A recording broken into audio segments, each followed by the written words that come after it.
Regular season goes in the CFL, this is the biggest game. Zach Collaros 6-0 on 3 different teams on the Labor Day weekend. Jake Dolegala not only got his first win against the BC Lions, that's a very good football team, and see, coming off the bye, if he can carry on with that momentum. Yeah, 1-0 coming off the bye already this week. Flyby on the way in. Let's go. 3 CT 155s out of Moose Jaw will help us kick things off here today. Craig Dickinson, like we mentioned, biggest win of the year by far for his side. Winnipeg, they're just rolling 5 in a row. Overall, they won the toss, they wanted the ball, and they're about to get a short kick. What a start! Lothar hops all over it. Trickle just outside the 40, and the Riders have it. What a way to start this Labor Day clash. Well, if you want to get a sold-out Mosaic Stadium into it early, how about a little trick play in the special teams, setting the tone? Lowther just kicks it to himself and is patient to wait for it to get the 10 yards. The Bombers are looking to set up blocks. They're a little bit slow to react. First down, Saskatchewan. How about that call in this game? The possibility of putting Winnipeg on the field at your own 41. They execute it perfectly. Lothar, what a start. Dolegala onto the field, the ball on his own 41. Fireworks already here at Mosaic. Dolegala looking down the field in a hurry. Almost hauled in. Deep shot to Emelis. Rose got there just in time. Well, he didn't give up because Emelis was in behind him. Emelis coming off his best game of the season, maybe as a pro, against the BC Lions 2 weeks ago. And after getting that onside kick and possession of the football, why not take a shot down the field? Emelis is in behind, but Winston Rose does not give up and distracts him. Didn't get the ball, just distracted him enough. Just enough, but how about the Riders to start this game? Slinging it. Not messing around in front of a sold-out crowd. Dolegala to Jones. He is wrapped up on the tackle immediately by DeMario Houston, and that will bring up 3rd down for Saskatchewan, and they will be forced to kick it away here early.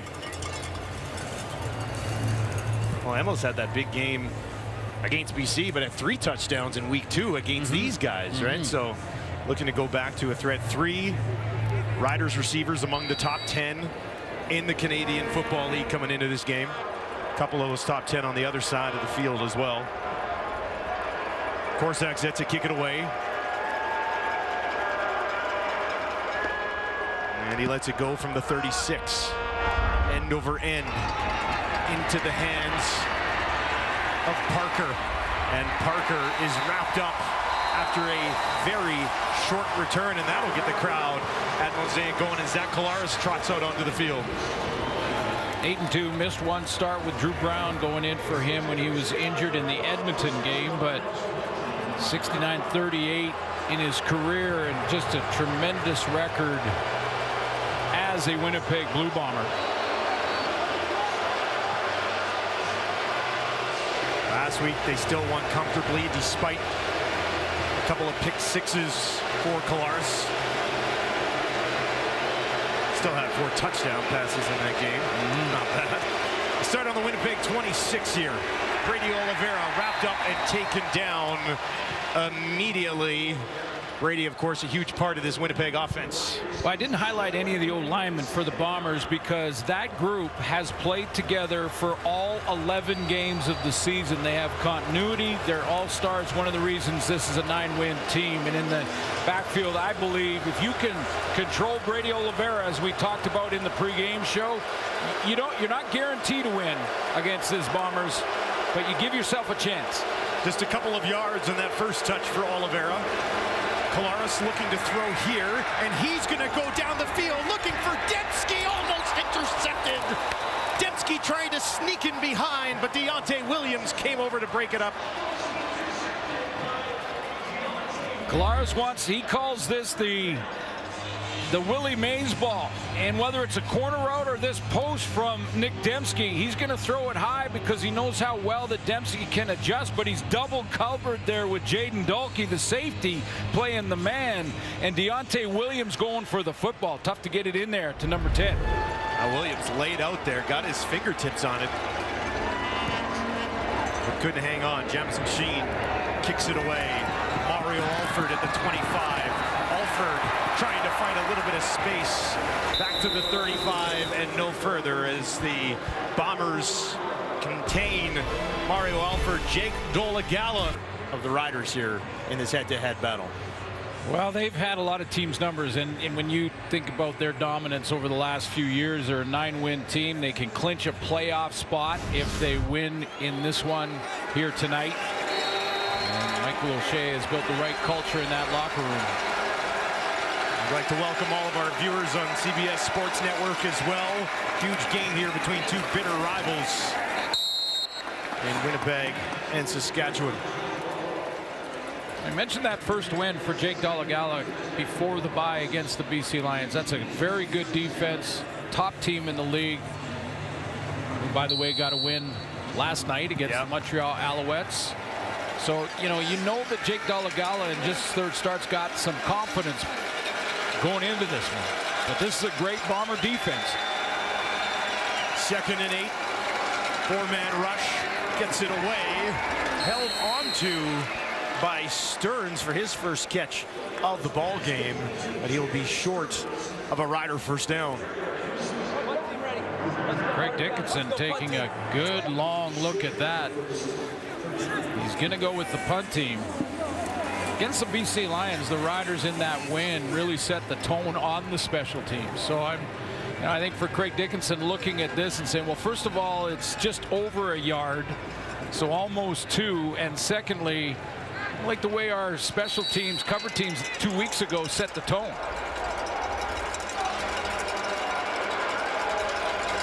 Korczak a little bit further back on this one than last time. Gets it away cleanly again. Taken at the 21, right back up the middle, outside the 30. Head coach of the Bombers, Coach O'Shea, on the atmosphere here in this battle.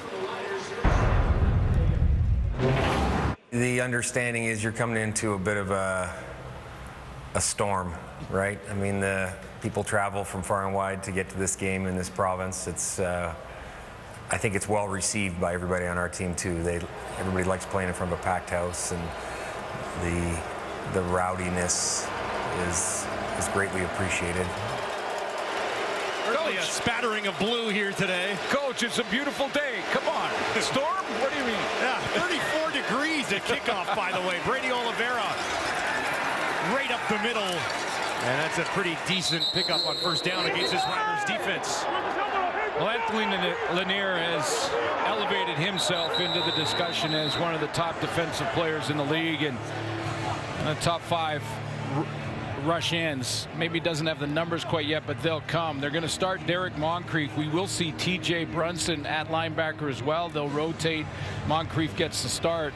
And this is the type of game, Dustin, that I think Nick Marshall was a bit of a gambler out there on the corner. You know, you get the big crowd, the sellout here at Mosaic Stadium. After the play, we have a 15-yard misconduct penalty. Saskatchewan. We're going to go up 15 yards. It's going to be first down for Winnipeg. This is the type of game that those playmakers, DeMario Houston, Nick Marshall, they want to jump one and see if they can make a play. That's penalties. Changes field position here. Also the type of game where you don't want to take these unnecessary penalties.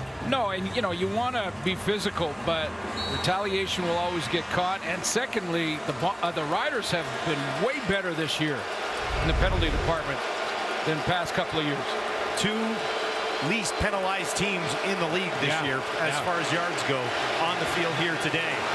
Flag on this one. Looked like the receiver that had crossed the line early. Short pickup on the first down anyway.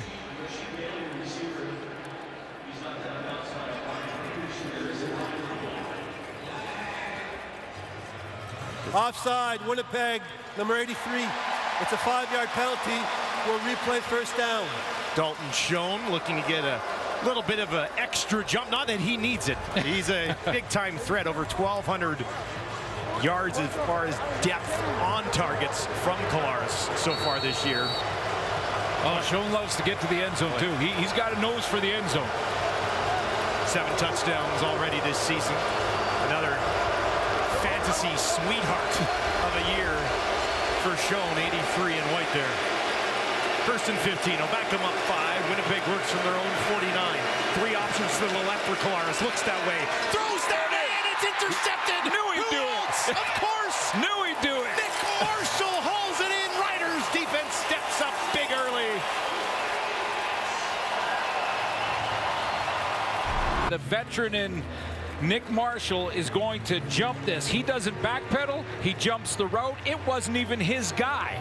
He just played the play and cut underneath the interior slot back receiver, not his wide receiver, to make an interception. Well, Demario Houston, you're up. That was Kenny Lawler that he left. Exactly. To slide in there and take that ball away from Rasheed Bailey. Great field position for the Riders. 1st and 10 on the Winnipeg 46. Near side, completion to Jones. Right at the 1st down marker. Take a look at this Riders offense. Well, they were really rotating the left tackle position with the 3 guys. Now Eric Lofton is in start number 4. That's really solidified this group. Just 3 sacks allowed in the last 3 games. And you look in the receiving core, and Sam Emilus coming off a huge game. Some spectacular catches against the BC Lions 2 weeks ago.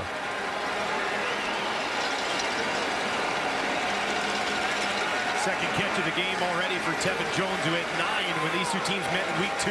Dolegala near side again. Oh my goodness. Houston. That was Demario Houston. I'm telling you, man, this is the type of game these guys want to do that. Okay, let's look at the Bombers on defense. Again, Willie Jefferson, sellout crowd. You know he'll be a factor at some point tonight. Same with Adam Big Hill in the middle. He's their leader. 51 defensive tackles leads the defense. And then Demario Houston, who almost did what Nick Marshall just did and jumped a route that wasn't even his. 7 interceptions this year, by far the league leader.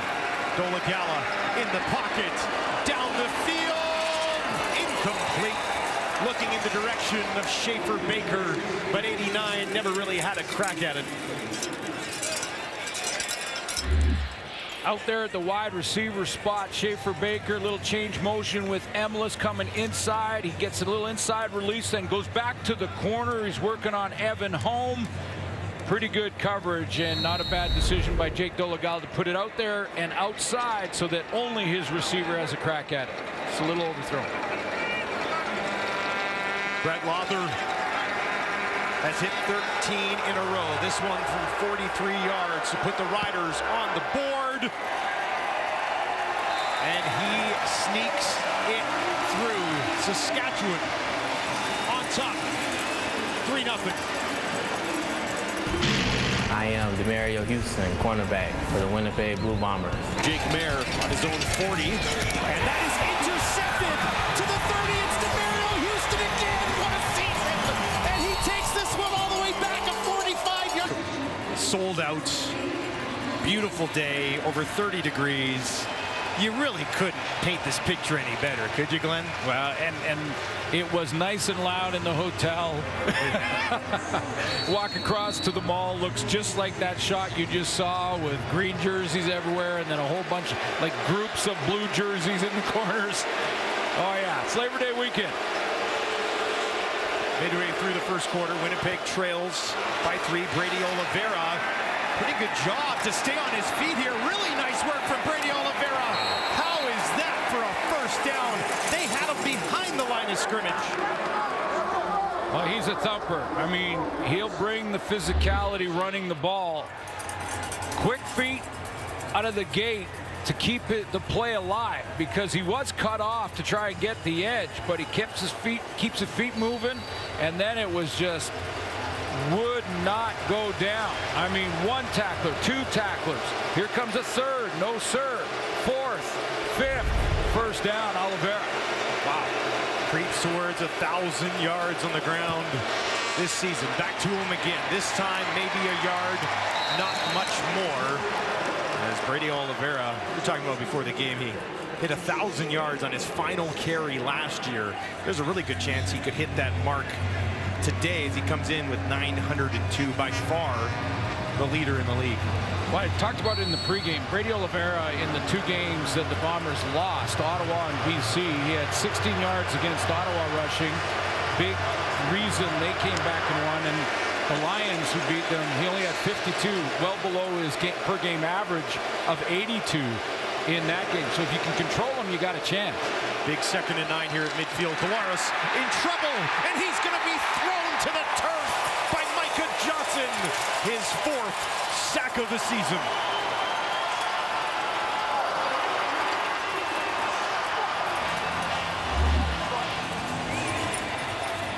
Big Micah Johnson, he sort of discards the quarterback here. It's not really a sack, it's kind of like a discarding of Zach Collaros. Just get out of here. That's a powerful man right there. It is. 3-time CFL All-Star with a big impact early. Alford spins and stays on his feet. Second crack at it, though. They wrap him up and take him down. Micah Johnson, get out of his way. Collaros, no chance. Watched that catch when I was 12 years old. It stuck with me, and I immediately wanted to be like him. He got to college, and the number 19 was given to him, and he said, I immediately thought of S.J. Green, and from then on out, I only wanted to wear number 19. So from, loving S.J. Green in the CFL to becoming a very impactful player of the green in the CFL, it's been quite a journey for MLS, guys. Well, and it's been quite a season for MLS so far as well. That BC game, targeted 7 times, caught 5 of them for 106, and that spectacular touchdown. Yeah, another catch that was phenomenal as well. Dolagala heaves this one way down the field, and that will fall incomplete.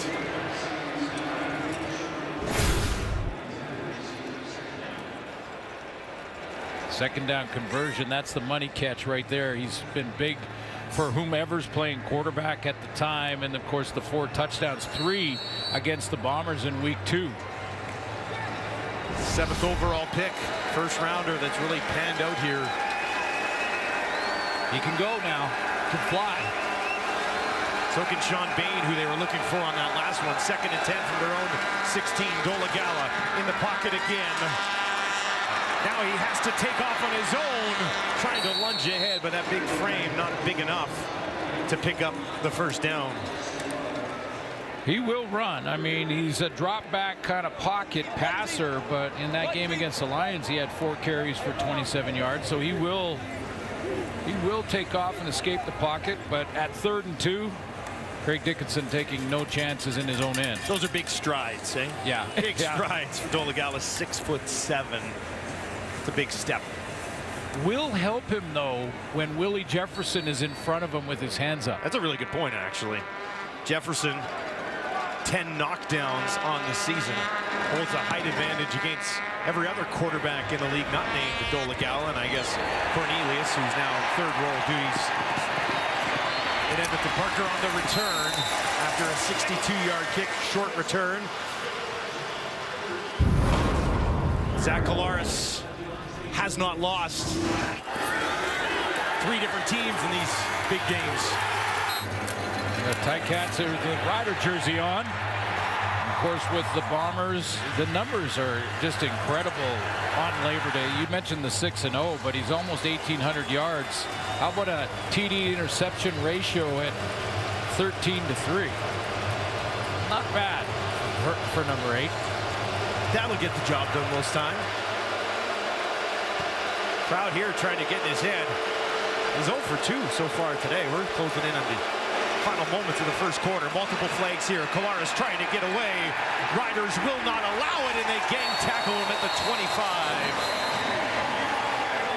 Not sure if there was early movement on the O-line, but it looked like Saskatchewan kind of leaned into that neutral zone, the far side of the line of scrimmage. We'll see what the officials saw.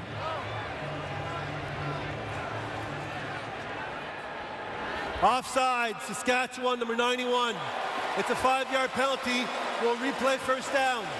Anthony Lanier has 5 sacks himself this season. Yeah, watch Kolinkowski. Lanier's up at the top here, but Kolinkowski just is basically pointing to get the blocking schemes. The center will call out the blocking scheme for the O-line, and you're allowed to point and make those subtle movements, but it pulled Anthony Lanier when he moved his offhand. Takes a sack off the board for DeMarcus Christmas. Back on the ground, Brady Oliveira, and he's got a first down and about an extra 12 along the way. And Brady Oliveira continues to be the bulk of the offense for Winnipeg. Well, when you take a look at the gaps up front, there's a couple of them. There's A gap, there's B gap. That's strong A and strong B. They go weak A and weak B going back the other side. This is a strong A, big time run and blocking up front. No contact made on Oliveira until he gets into the secondary. 39 yards on the ground for Brady Oliveira. Nothing through the air yet for Winnipeg. 2.5 to play here in the opening quarter. Kolaris down the field. One-on-one on the far side. Incomplete. Looking for Kenny Lawler. Working against Jeremy Clark. Couldn't connect. He's out there by himself at that out at that wide out spot. Not by himself, but he's out there one-on-one, and he knows it's one-on-one because Jeremy Clark's in press. So he's up on the line of scrimmage, didn't get his hands on him, in pretty good position, just missed. Both these quarterbacks taking some shots down the field in this first quarter. Something's going to hit at some point, right? Quite a few deep shots already in this game. Kolaris 0 for 3 with an interception. If you're just joining us, it was Nick Marshall's 4th of the season. 2nd and 10 from the Riders 54. Kolaris with time over the middle, and that one in and out of the hands of Dalton Schoen. He usually hauls that in. Yeah, do not see that very often. Just actually shocked that it hit him right where it needed to be. I mean, Micah Tights tried to get underneath that, but Zach Kolaris put that ball right on Dalton Schoen, and he hasn't done this all year.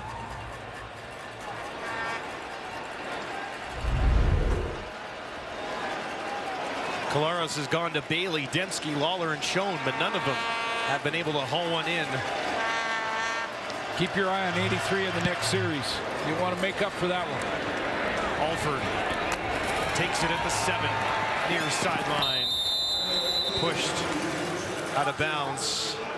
Jake Dolagala's 2nd career start was against the BC Lions back on the 20th of August. Got going early. This was like their opening series. They got Keegan Schaefer-Baker back and found him in the end zone quickly. I thought Dolagala played very well. A couple deep balls, some real nice catches by Emelis in that game. Getting his first win against a very good BCD. I don't know if it's just me, but he seems pretty calm in the pocket. Absolutely. Like, not a lot of panic to just take off as soon as he feels any pressure. He's got a cannon, we know that. Starts this drive on his own 14. 4 options out to his wide side left. Near side for Jones. 3rd catch of the game for Tevin Jones. And a little extra effort gets him a Saskatchewan first down. Yeah, you go back to week 2, Tevin Jones and Sean Bain against the Bombers had big games. I mean, both over 100 yards. They didn't win the game, but they had big games, and know that the Bombers secondary will know those 2 players a lot better for this outing. Yeah, Jones over 100 yards, Bain over 100 yards, Emelis 3 touchdowns in that game. So all 3 of those guys just monster games. That was a game in which Trevor Harris threw for over 400 yards. Ended up being a loss, though. Dolagala from his own 26. Tucks it into the belly of his running back. Short of the line of scrimmage. As Jamal Morrow gets contained. He had just 20 yards on the ground back in week 2 against Winnipeg. See how Willie Jefferson played that. I mean, he is so quick off the edge and can redirect so quickly that Jefferson can play both here. He can play just on the outside of the post. He can play the run, slide down, but he can redirect to Dolagala if he pulled it. That's why it's hard to play that kind of ride in the side game against number 5. Took a loss on the play, 2nd and 11. Dolagala, pressure on his face, hammered down. Bombers defense answers. Flag on the helmet is off. Was he hit in the head as he was taken down by Ricky Walker? Yeah, was there extra after the fact? It looked like the hit initially was clean.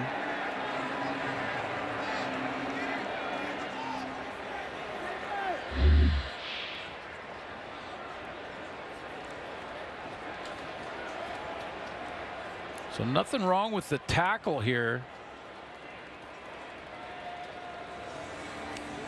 Cameron Lawson in there as well. It was Walker and Lawson, 9 and 99. Ooh. We have major foul, unnecessary roughness, Winnipeg number 9. It's a 15-yard penalty. It's going to be an automatic first down, and it's the end of the quarter. It's the end of the quarter. Right there. Well, head-to-head contact leading with the, they called 9. It looked like it was 99. That will do it. We've got an interesting game shaping up at Mosaic. The Riders lead the Bombers 3-0 after 1. Stands out there. Yeah, for the Bombers, they got a little Brady Oliveira going, but no passing yards. They have not completed a pass in that first quarter. That's unheard of for Zach Collaros in this receiving corps. See how they make adjustments in the second. No run game for Saskatchewan. I would say a questionable call on the late hit or the unnecessary roughness on Dolagala, but they get a new set of downs. First down for Saskatchewan. Be interesting to see here how much longer Zach Collaros is kind of held in check by this Riders defense. Oliveira, though, excellent. 5 carries, 39 yards. One of them went for 18. Winnipeg, when trailing after the first quarter this year, Bombers fans, you'll like this stat, they're 4-1. They're 4-1 when they trail after the first 15 minutes. Dolagala on the ground. Small push ahead for Jamal Morrow. Yeah, I'm sure the Riders looked at that too and thought, you know what, we haven't got our run game going at all. I mean, and that's get a little bit of balance in the offense and give Jake Dolagala a second and more manageable situation. No, they say that all the time, but that really is the key to moving the chains on offense. Nice balance, good production on first down. From their own 42, Dolagala, 4-man rush. Gets it away near side, incomplete. Stearns is ahead of Cranby, but they could drop it in there for him. Dolagala, 4 of 9 to start this ball game. It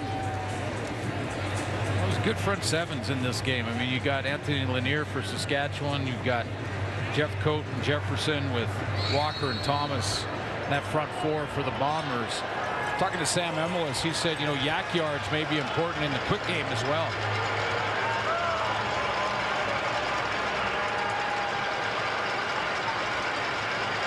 Zach,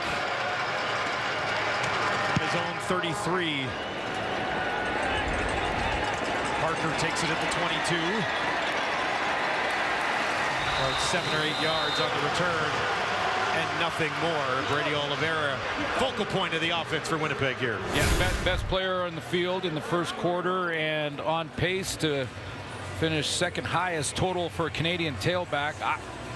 You know, not just numbers aside, Brady Oliveira's best back in the Canadian Football League right now and can do it all. I mean, whether it's the hard running between the tackles, speed to the outside, picking up blitzes, catching passes, almost 300 yards receiving, a couple of touchdowns for Oliveira as well. So he's over 1,200 total yards of offense. Now they're going to give it to McCray. And McCray contained on the far side of the field. They tried to stretch it out, but nowhere to go. Well, the Rider defense knows it too. You know, they know about Brady Oliveira. They know about how successful the Bombers have been when the run game is going well for them. Now, having said that, you know, Jason Shivers, the defensive coordinator, would have scouted all of that. But often the Bombers are up on the score, so they get to the fourth quarter and they start pound and thumper in Brady Oliveira, and he gets a lot of yards in that fourth quarter. That's where you see those 8, 9, and 10-minute long drives to seal away victories. They trail here, though, by 3. Collaros over the middle, shown, can't hold missing, and he's hammered at the end of the play by Derek Moncrief. Tremendous timing on the break from Derek Moncrief. There's a flag down, though, and it's in the Bomber backfield. Legal block, hands to the face. Saskatchewan, number 91. It's a 10-yard penalty. It makes it a first down for Winnipeg. Well, we'll take a look at the play by Moncrief, but it looks like Lanier is going to get a hands to the face penalty. That's just great timing to separate the ball from the receiver. Lanier at the top of the line here. Coming off the edge, got his hands underneath the right, that left hand under the chin of Stanley Bryant. It's a penalty either way, both offensively or defensively.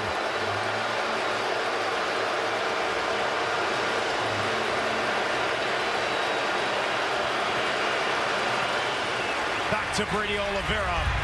Cuts it ahead, stays on his feet, and he's got a Winnipeg first down. That'll give him 50 yards on the day.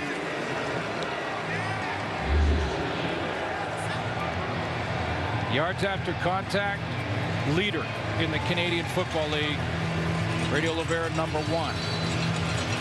It's a good example as to how he's got to that number 1 spot right there. It was Lanier who eventually tripped him up, slowed him down, and stopped him for now. Winnipeg from their own 54.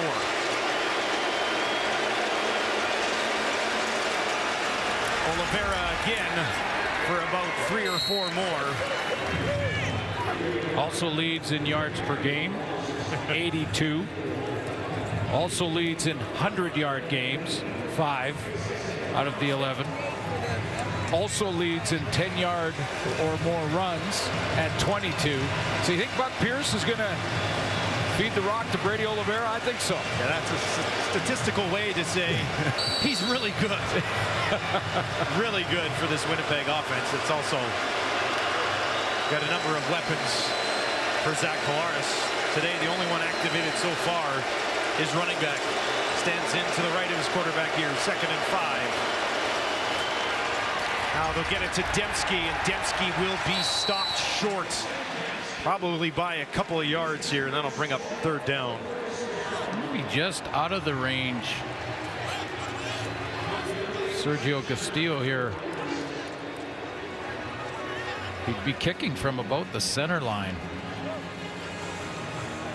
If it's a field goal attempt. Looks like the punt team is out here. Yeah, I don't think you take a chance. You got some bigger guys covering a missed field goal attempt than you do on a punt cover team. Punt cover is DBs, linebackers, those kind of guys. You have to have some bigger guys on field goal team to protect first. That would be a dangerous thing to do with Mario Alford lurking back there. Jamison Sheen. Go get him, Mo! Go get it! Drops it just inside the 10. And that will roll out of bounds at the 8. Nice kick from Sheen. Riders lead.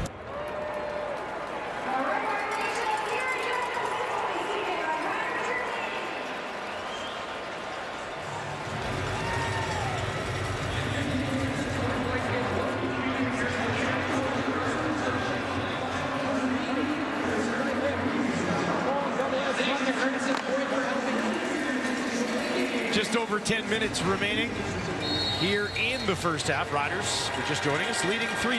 Dola Gala starts this drive on his own 8, deepest they've been to start a drive so far here this afternoon. They'll hand it off, a flag as Morrill takes it down the near side of the field. His best carry of the ball game. But that's likely coming back. During the play, major foul face mask, Saskatchewan 87. We'll go back half the distance from the previous line of scrimmage. It's going to be first down repeated. Bruno Lapel, the fullback, playing in the tight end spot on this run play. Just off the left tackle, got his hand up right here. He gets his hand up in the face of Jackson Jeffcoat. And the face mask, you see the left hand. There's no question about the foul. And it was right at the point of attack, holding Jeffcoat from being able to pursue. Backs him up now on their own 4. First and 14. Dolegala gets it away. And that was deflected as he let it fly. And it falls incomplete. Well, today's a good day. Tomorrow, maybe. Oh, baby. CFL on TSN continues tomorrow with the doubleheader kicking off as the Argos take on the Ticats. That'll be a good one. Of course, that'll be followed by the Elks going head-to-head against the Stampeders. Action begins at 3 Eastern, noon Pacific only on TSN. We'll be there in Calgary for that one. Trey Ford on a roll, 2-0 in his last 2. The red-hot Edmonton Elks. Snapped the skid at home, now down in Calgary. Diedrich Nichols is getting some medical attention on that last play. This would be a big loss. Everybody speaks very highly about how important Diedrich Nichols is. Demario Houston, who has 7 interceptions, plays that side of the field with Nichols, who doesn't have a pick this year. But anytime you talk to Demario Houston, all he does is praise his relationship and his communication with Diedrich Nichols. Yeah, absolutely. Those two guys working together, that communication's so important. O-line and DBs, where the key is communication, making sure you're all moving in the right direction. 8 knockdowns on the season for Diedrich Nichols, so he is getting to the ball and making plays. Just looking for his first interception. Demario Houston has been the... Nichols gets the assist. Houston's got the goals so Pretty far. much. Yeah. That's how it's worked out. So Jamal Parker, who's been handling returns so far here today into the game, in place of Nichols. Dolegala pressured, hit as he throws, has a completion to Jones, and a ton of room. Tevin Jones up to the 40, now to midfield, finding some space, and he's still on his feet. How about that for yards after the catch? Tevin Jones, biggest play of the ballgame. When you're on a roll and you're leading the league in interceptions, man, you are tempted every single play to go ahead and try to undercut receivers. Demario Houston here with a new partner all of a sudden. He wants to undercut this. He goes on an angle too close to the line of scrimmage, too far towards the line of scrimmage, undercuts it too shallow, and Tevin Jones takes it around the edge. Dolegala had to throw with pressure in his face. Richie Hall, a little stunt up front, not necessarily full blitz, but had Lawson right there. 64 yards to Jones, and the Riders in business. This one batted down. Willie Jefferson again, causing some issues. Another one. 11 on the season. And I thought that Jake Dolegala at 6'7" might be the only guy in a long, long time that didn't look at, you know, this guy over here with his hands up and say, well, it's not an oak tree, it's a tree about the same size as me. But somehow Willie Jefferson gets his paw on it. After that big play, Jones is already at 93 yards receiving in this game. Dolegala again stays in the pocket, looks down the field, has a completion near side, and Bickton, his first catch of the game's a big one as well. And the Riders are knocking on the door. Winston Rose takes a shot this time to undercut it again. A very deep out, but the big arm of Jake Dolegala shows here. He just slings this outside. Flick of the wrist type of throw. Rose tries to go for the pick. Ball sails just over his hand and picked it. Great concentration. That went off his arm and then down into his body, and he's able to hang on. And the Riders are in the red zone. 43% on the year inside the 20. First and goal from the Winnipeg 5. They'll give it to their running back, trying to find the end zone. Not this time. Bombers are there, Big Hill among others, and they wrap up Jamal Morrow. Great scrape to the ball by Adam Bighill. I mean, Adam Bighill is just going to find the hole that Morrow wants, and number 4 meets him right in it. He tries to take it outside, and there's number 4 just slow playing it and filling the hole. A drive that started on their own 8 was backed up to their own 4. Now they sit on the Winnipeg 3. Pipkin into the game for the Riders, looking to finish the job, trying to stretch it out towards the end zone. Is he in? They're discussing. Nope, saying he's down. Just short. How did they keep him out? Well, Pipkin was patient on this quarterback. Well, it turns out to a quarterback sweep, really. He's trying to bob and weave his way through. Again, it's Adam Bighill getting there, and they turn him away. A little help from Brandon Alexander. I don't think that ball crossed the plane. No, it didn't. As close as you can get. They'll do it again. Pipkin. Can he finish it this time? Pushing straight ahead. Touchdown Riders. Antonio Pipkin gets home. And the lead is 9.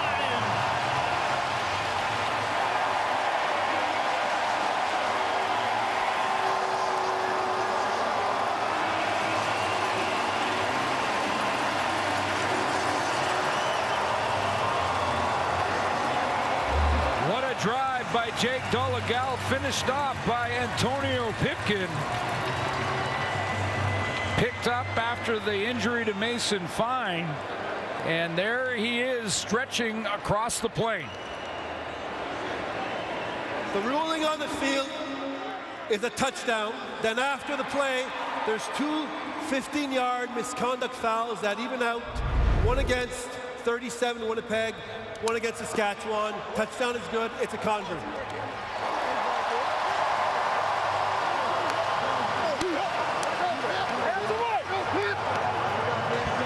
Antonio Pipkin finishes off an 8-play, 102-yard drive that took just under 4 minutes, highlighted by 64 yards to Tevin Jones and 37 more to Mitch Picton. Lawther out to make it an even 10. Strokes it home. Riders on top by double digits. Dolegala got it started. Antonio Pipkin finished the job.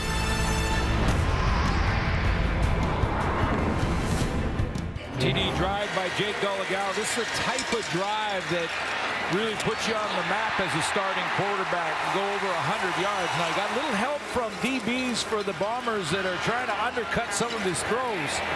And, you know, I get it. As a DB in this type of game is going to try, especially against a young quarterback, undercut some of those and make the big play on the interception, but they got beat twice there. Demario Houston on the first one, Rose on the second. That was 102 yards for Jake Dolegala, finished by Pipkin. Lawther boots it away. Bobbled. Eventually scooped up at the 1. Brought back to the 9. No further.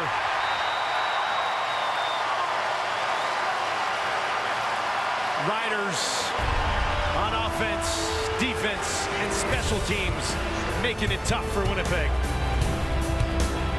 I guess it's safe to say Zach Collaros has been somewhat kept in check. Like, wow.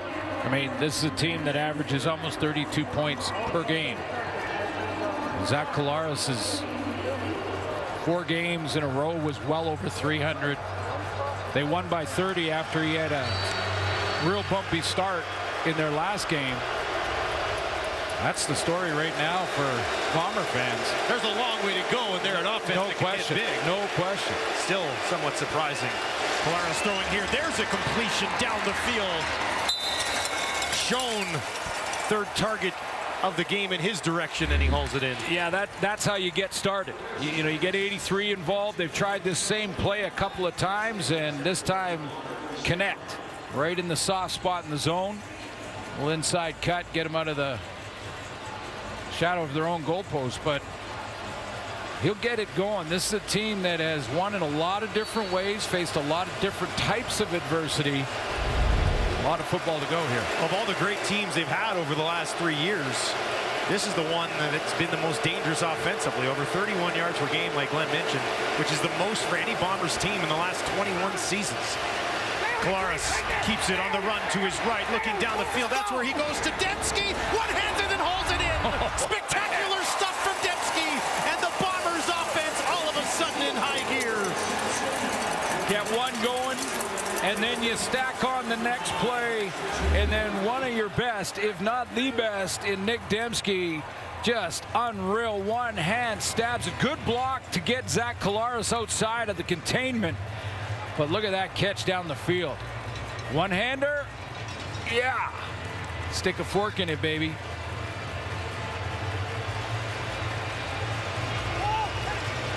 $50 yards on 2 plays. And that Winnipeg offense that we were wondering, where are they? There they are. They showed up. Yeah. Some helmet repairs for Dembski.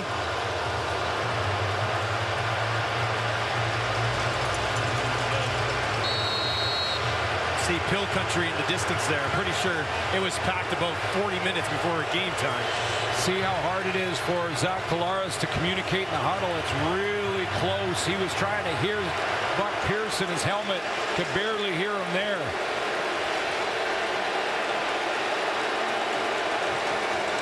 Gets it away just in time. On the run to his right again. Down the field. Laying out for it. Touchdown. Going and getting it. 5th of the season for Drew Wolotarski. In thrilling fashion.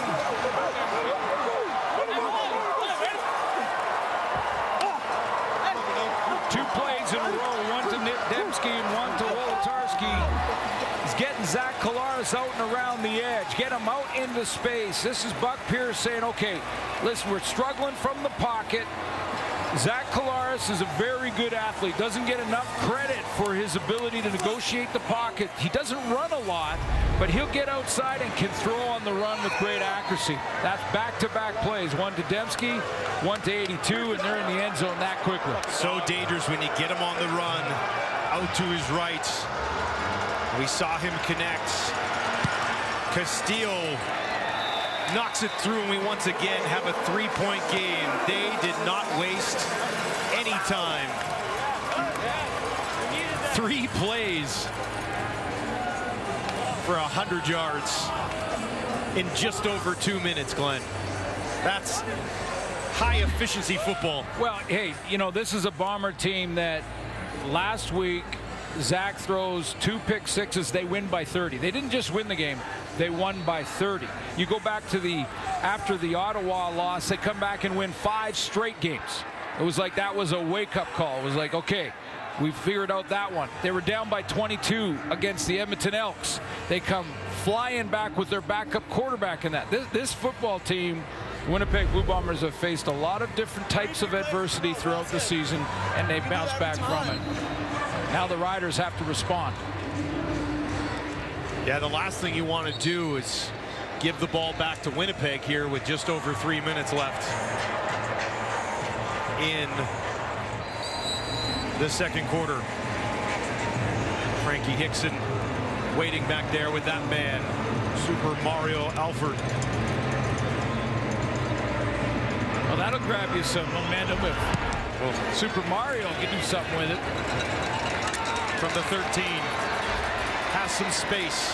Alford near sideline, and a nice return. This is not a game. This is reality. You miss the line, and you could die. Gran Turismo, based on a true story. Fitting that we get the promo for a movie about speedy cars after a Mario Alford return. That worked out well. 1st and 10 for Dolagala. He's 6 of 13 for 138 yards. Has looked after the football so far. Jamal Morrow, 4 carries for just 4 yards. Dolagala over the middle, has a completion down inside the Winnipeg 50. Schaefer Baker for the first time today hauls one in. Great talk with Emilus this week, and he talked about Schaefer Baker just being this ball of energy for the football team. Big catch over the middle. That takes us inside 3 minutes here in the half. Dolagala to Schaefer Baker, and the Riders, lots of time left. To do a watermelon at half, but we got in some trouble from the Saskatchewan Roughriders on social media. I'm scared. Me too.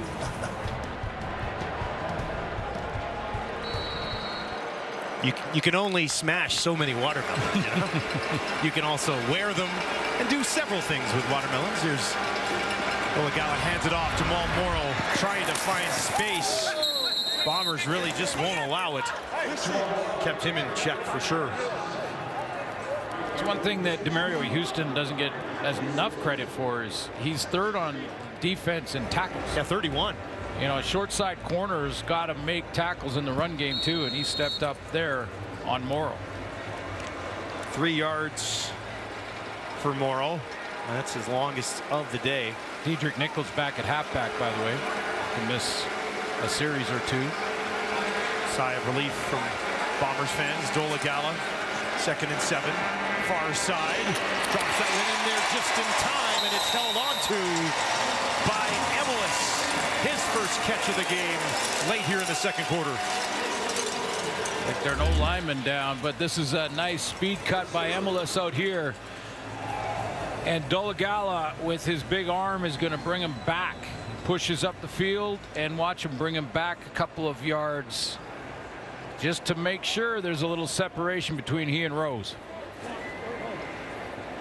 Dolagala is at 175 yards through the air here in just on a huge stage going up against the Bombers. I think Colin Kelly is the O-lineman that's down. Looking at his right leg. He was kind of hobbled up there, hopping on one leg in that last replay we saw of the catch from Emilus.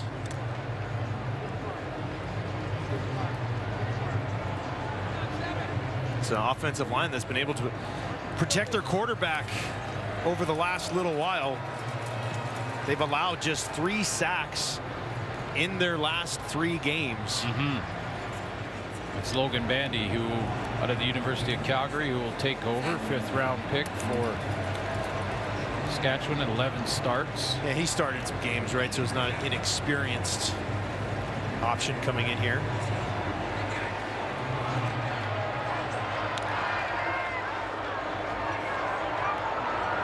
Send a few guys out here to help the big man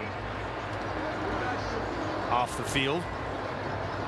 It's over 30, and I don't want to pretend to, well, he's not putting any weight on that right leg. His 9th season in the CFL. He'll hop off. Doesn't look good though. No weight on that right leg. And straight to the tent for Kelly. 1st and 10 from the Bomber 35. Just over 2 minutes to go here in the second quarter. Riders with a slim lead.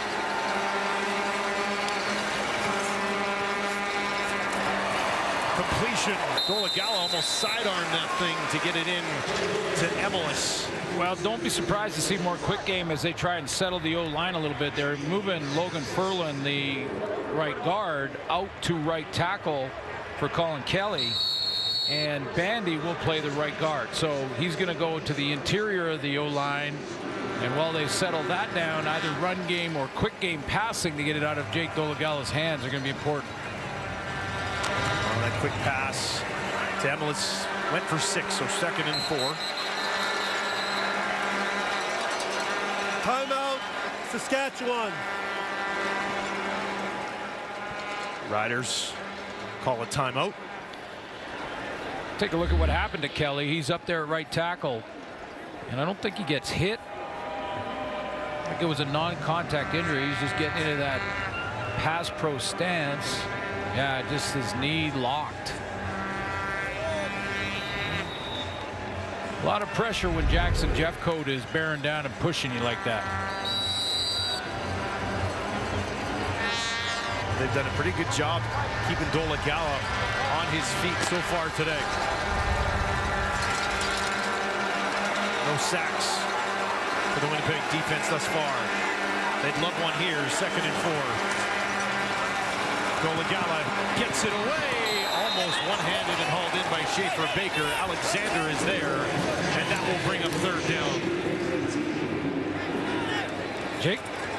Jake Dolegala steps up nicely in the pocket here. He's just going to climb up into the pocket, and I'm watching the O-line for the Riders because against this front four, it's going to be a challenge with that change and Bandy moving out or into guard and Ferland out to tackle, but Dolegala had lots of time there. He just a little bit behind Schaefer Baker, and Brandon Alexander makes the play. Father hit one from a little bit deeper earlier in this game. He's at 14 in a row now. 27-yarder from just inside the right hash. No mistake about it. Knocks it home, and the lead sits at 6 with 90 seconds left in the first half of football. DeMario Houston just having an absolutely phenomenal season so far. For more on that, let's send it down to Britt Dort.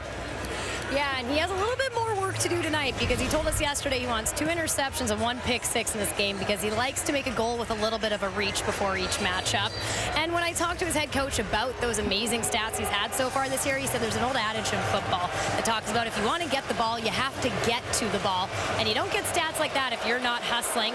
He also, Houston, told us this is his first Labor Day Classic because he was injured last year and it falls on his 27th birthday. So I'm sure a win would be a good present for him today, guys. Well, he'd love that, wouldn't he? Happy birthday. Big birthday for DeMario Houston. Yeah. Well, he cut under that one to Tevin Jones, taking a shot at it, because if he gets that one, there's the pick six. That's a touchdown. Yeah, that's a touchdown going the other way. He was a little bit behind it, and Tevin Jones took it the other way for a big gain, but what a season he has had.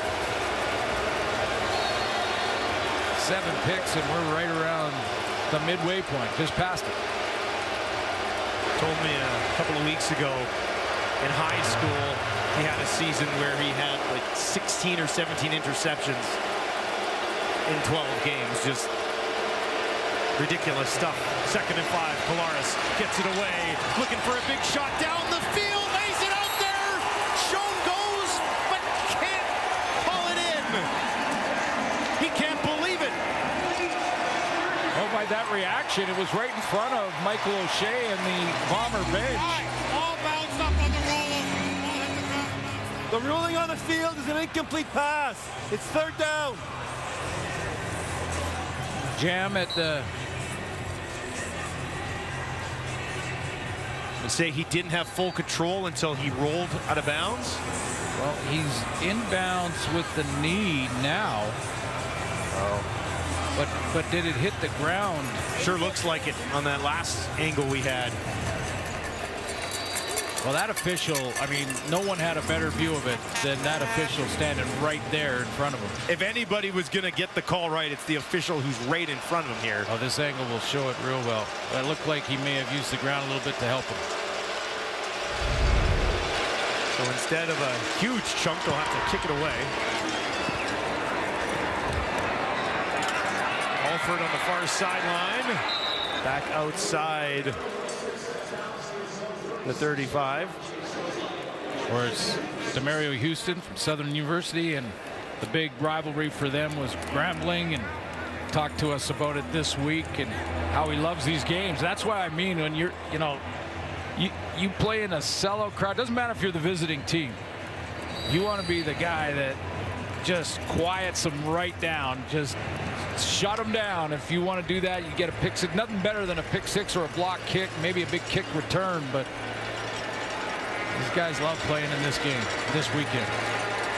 Less than a minute to go. Bombers will bring a little bit of heat. Dolegala gets it away, has Emelis. Spins off a man, near side, 1st down, out to the 50. Emelis, his 3rd catch of the ball game, gets the job done for a 1st down. Yeah, he talked about this being real important against a real good Bomber defense, and saying, showing a lot of respect for the Bombers, especially up front. Said, they get pressure without having to blitz, and That means that as a receiver, we need to make plays after we catch it. We need to make some yak yards after the catch. And look at that move. Just hitting that A button. 1st and 10. Big Hill's going to come right up the middle. Dolagala spins away. Now he's taken down. Stayed alive for an extra moment. But the Bombers were hungry and got there. Yeah, this is a player that continues to keep making plays, and he's going to get the first contact in. Retta Cramdy coming off the edge, University of Montreal, and getting the start in this game tonight. He's the guy that flushes Dolagala up into the pocket and into the arms of Adam Big Hill. 3rd sack of the season for Big Hill. That backs him up big time. 7-yard loss. 2nd and 17 for Dolagala. In trouble again. Stays up. Heaves one down the field for Jones. Out of bounds. Working against Demario Houston. Yeah, Houston just ran him out of room, and Dolagala was stepping up in the pocket trying to fade it to the outside. It just carried too far, but watch the matchup. Demario Houston loving this game, not biting on that first. Just think, you see, he on that play, Dustin, he thought about an interception 3 times. Every time he was running, he goes, okay, I got the guy, maybe I can get it now. Nope, not now. I got the guy, I got him, nope, I better check him. Okay, he's out of bounds. He did turn and hesitate and think, I'm going up. That's how you get 7. Korczak, low kick. Spinning and bouncing at the 11. Parker picks it up at the 6. Trying to stretch it to the far side of the field. Forced back up the middle. And that is where the Riders will gobble them up. And that will do it for the first half of a Labor Day battle between the Bombers and the Riders. Zach Collaros. 4 completions for 102 yards, a touchdown, and an interception. Going in that last drive for a touchdown for Zach Collaros. So we're back to their normal game planning. Riders with the lead, and they will have the ball to start the 3rd quarter. Mario Alford with some blocking, finds some space, stays on his feet, still going.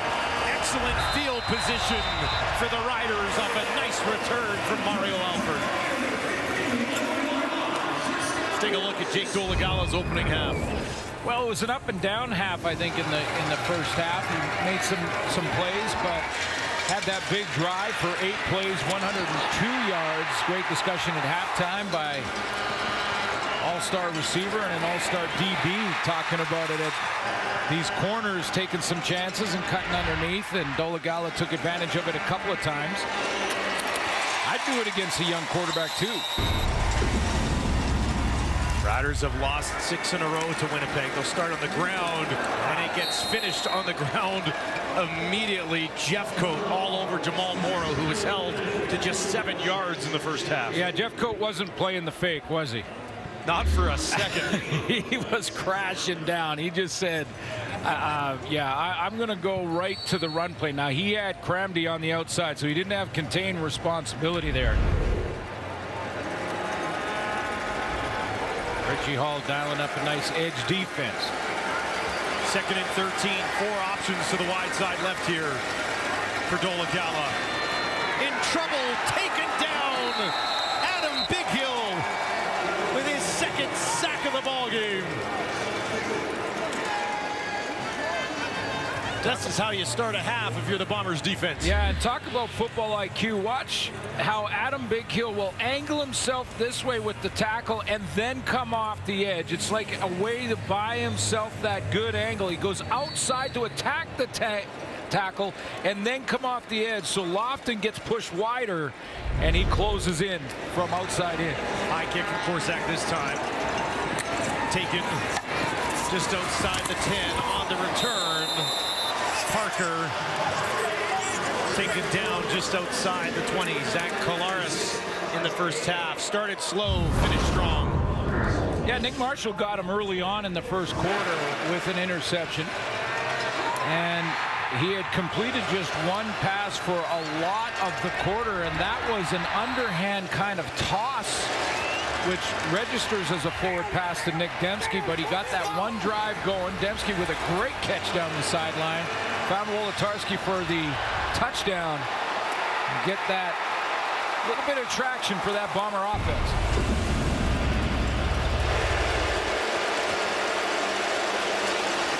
Claris, time in the pocket. He's one down the field. Broken up. Was looking for Kenny Lawler, who didn't have a catch in the first half. Yeah, Nick Marshall, as he's diving into it. I know Michael O'Shea's interested. It almost like he reached for the flag to possibly challenge this. Yeah.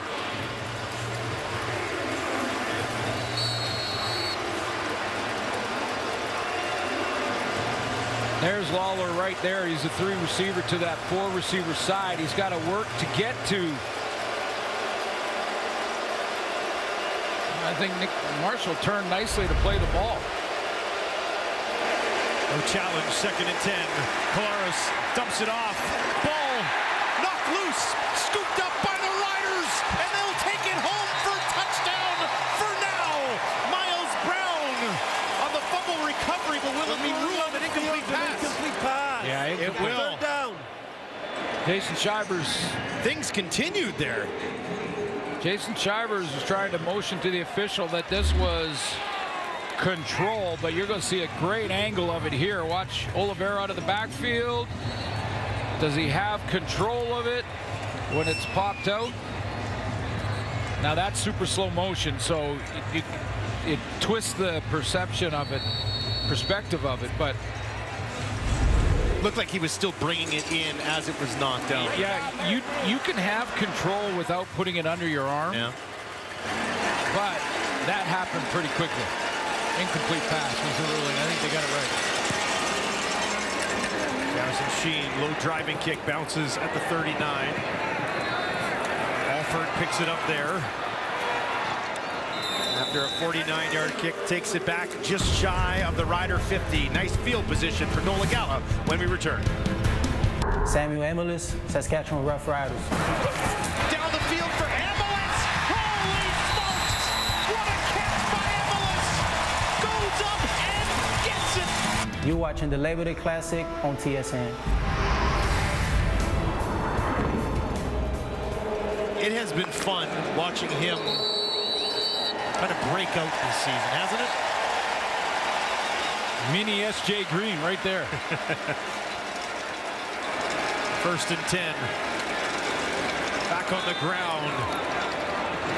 Short pickup, but more than they've gotten on a few other occasions into the hands of Jamal Morrow. They're certainly not going away from it just yet. No, and I don't think they should, but, you know, a couple of runs where they looked like they were getting the run game going. They had penalties that brought the gains back. Kelly Jeffrey wants to try and keep some balance in there, not put his quarterback in a constant passing situation. In a passing situation here, Dolegala wastes no time. Gets it away on the far side. Looks like it's enough for a first down to Sean Bain, and that'll be his first catch of the ball game. Yeah, I was talking to, it was a great conversation by Davis Sanchez and Milt Stegall at halftime about DBs trying to undercut plays. And, you know, I for one, would never tell a DB, don't try and make a play. But when you have the fundamentals of breaking on a ball, you break to the upfield shoulder, which happens here by Dedrick Nichols. Break to the upfield shoulder. If you feel like you can get it, use your IQ cut underneath. Finally, some space for Morrow right up the middle for a first down inside the 25 before he's eventually taken down by DeMario Houston.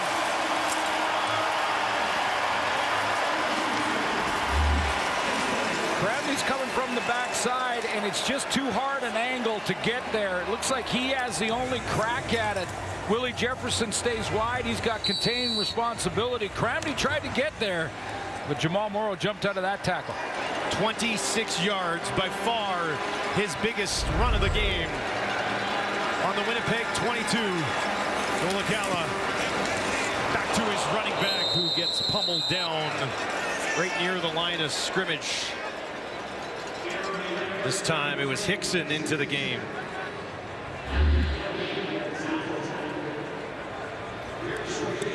But a little bit of physicality here, and the hole just wasn't big enough. no. He tried to sneak through. Back on the roster. Missed 3 games due to injury. Gave him a yard. 2nd and 9. Dolegala with pressure towards the end zone for Emelis. Broken up. He went up to try to get it. Nichols was there. Dietrich Nichols banged up earlier in the game. Back in it here and makes a big play. Well, based on the game against the Lions, you know, I'm not surprised that Jake Dolegala will just take some chances with Sam Emelis, and even though he may be covered, just give him a chance to go up and make a play, win a jump ball. He did it a couple of times against a good Lions secondary, but this is what Demario Houston was telling us about Dietrich Nichols. He may not have a pick, but he is one of the all-stars back there. How quickly did he close at the end of that play to get over there and get his arm on that ball? Lothar knocks another one through. 16 in a row for Brett Lothar. 16 points for the Riders. Zach Collaros 4 of 11 in this ball game. Just 4 completions. 6 minutes into the 3rd quarter. 3 of them came back to back on that 100-yard drive that ended up in a touchdown. Riders have done a decent job against them the rest of the night. Still nothing to Kenny Lawler. Back on the ground for Brady Oliveira. And he gets back to the line of scrimmage. No further. Lanier crashes this.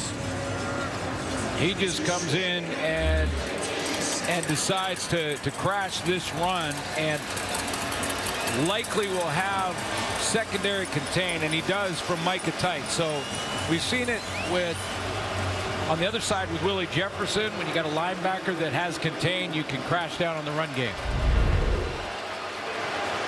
Injured rider just inside the 50. Jaden Dalkey out of the University of Alberta. Who comes out? Taking a look at him. He's fitting well with this defense so far this season. Yeah, really well. And he was coming up on the run support there and got tangled up with Nick Dembski. Try to get an update on Dalkey when we return. Dalkey out of this game. Jackson Ford, 11th overall pick out of the University of Regina. The rookie draws in on the big stage here, Glenn. Had a great camp. Don't be surprised at all if Zach Collaros tries to test him a little bit. 22 years old, thrown into this game. Collaros under pressure. Now he's going to take off up the middle, wrapped up the 45. Did a good job getting any positive yards there, and now in the face of Derek Moncrief. You don't see Zach trash talk a lot, but here he is. No, you don't. Maybe just poke the bear a little bit here. And Zach Collaros, again, his movement in the pocket, not known as a runner, but he is outstanding, just buying time. And look at the trash talking afterwards. Just noticed it. Well, it is Labor Day. I mean, it's Labor Day. It's Labor Day weekend. Okay, everything's different. Are you enjoying the long weekend? I am enjoying the long weekend. I think that's probably what they were saying. Are you not entertained? His kick just away. Big one, too. Alford takes it at the 11. Tripped down early in the return after a punt of well more than 50 yards. Well, the Bombers have had the edge the last couple of years on this weekend, but if you look at the overall big picture, 14 wins for Saskatchewan in the last 17 Sunday Labor Day weekend games in this classic. Now the rematch, if you want to go and talk about the Banjo Bowl, just flip that around. Are you saying there's something to home field advantage? Especially this weekend. Riders lead 16-7.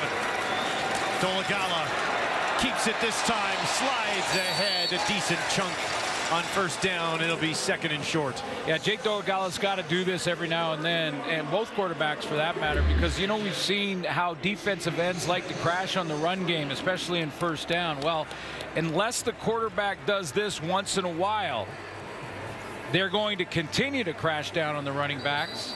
So you have to keep them honest by pulling it one or two times. They gave him 8 to the sideline now. Pipkin into the game on 2nd and 2.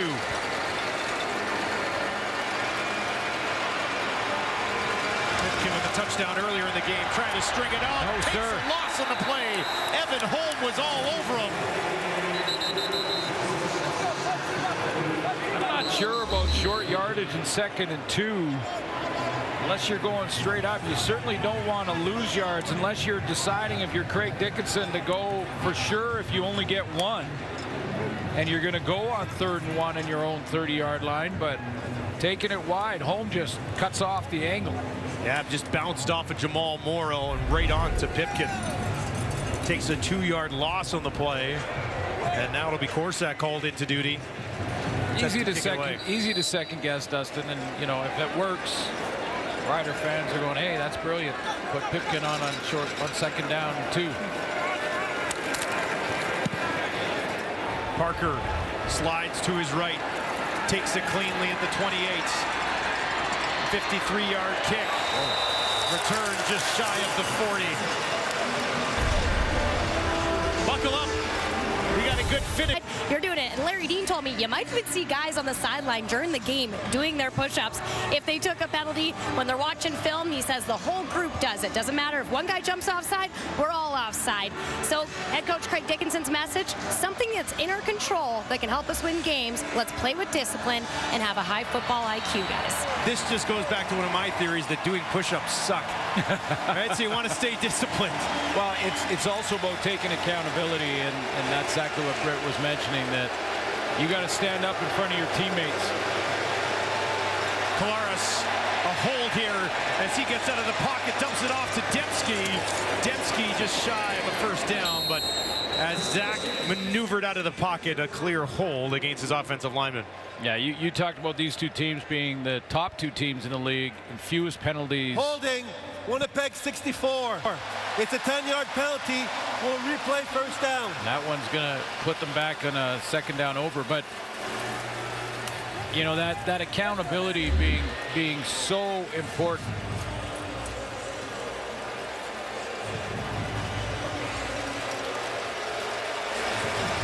See the holding up at the right at the point of attack, right in front of the official.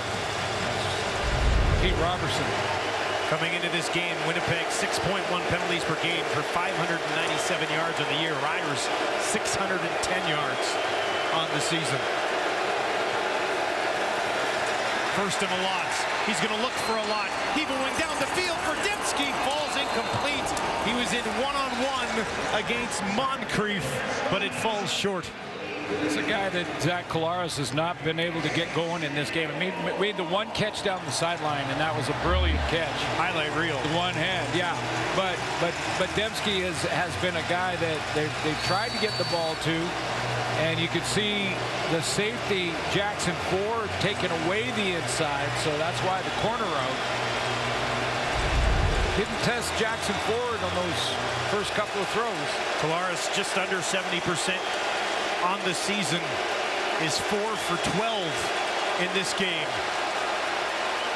Gonna look over the middle again. That one up for grabs and falls incomplete. Really late flag coming out here. It was Amari Henderson in coverage. Play was well over before that flag was thrown. We just talked about 2 teams that don't get a lot of penalties. Pass interference, Saskatchewan number 16. Automatic first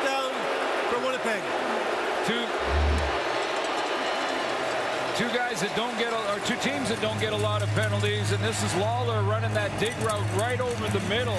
Jackson Ford has to go with the deeper of the two, which is Dembski, so that's not attacking him in any way.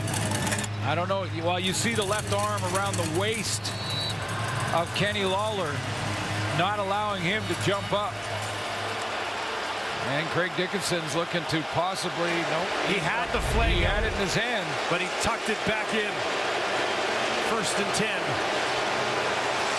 Back on the ground. Brady Oliveira broke a couple of tackles and eventually is wrapped up right in midfield. Nick Marshall in his face.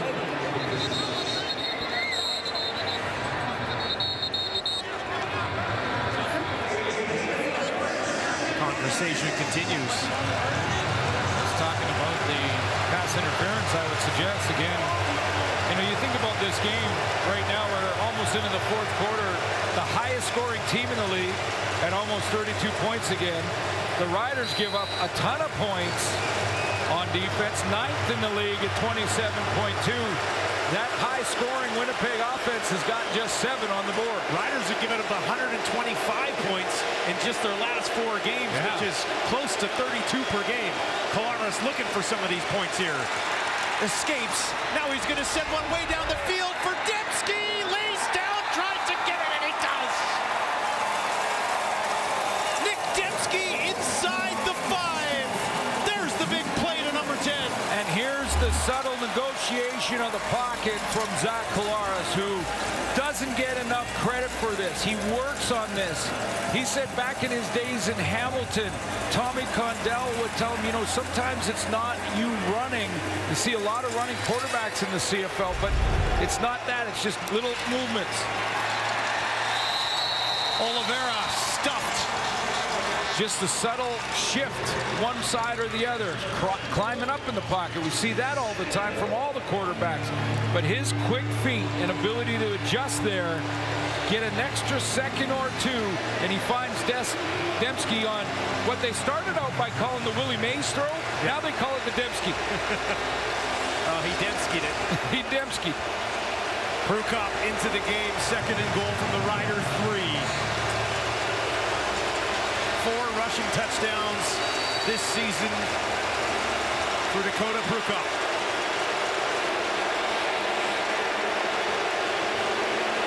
From the Saskatchewan 3-yard line, Prukop hands it off. Oliveira walks it in. Touchdown, Winnipeg. And they creep closer. Brady Oliveira finds the end zone. 5th rushing touchdown of the year. Oh boy, here we go. Flags everywhere.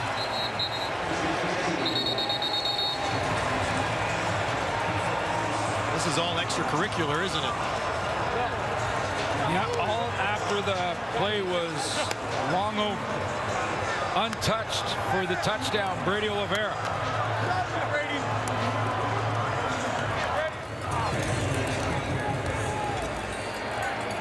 So you've got 1 vote for top Canadian for the Winnipeg Blue Bombers. Who you got? Don't ask me that. Don't ask. What are you trying to do to me here? The ruling on the field is a touchdown.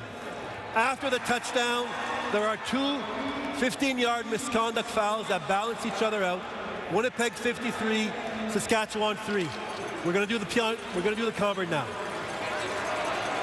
Ben Major has done a nice job of containing that and doing sort of the offsetting penalties for the after the whistle stuff. And there goes Oliveira off the left side, nicely blocked up front. He's not even touched for the touchdown.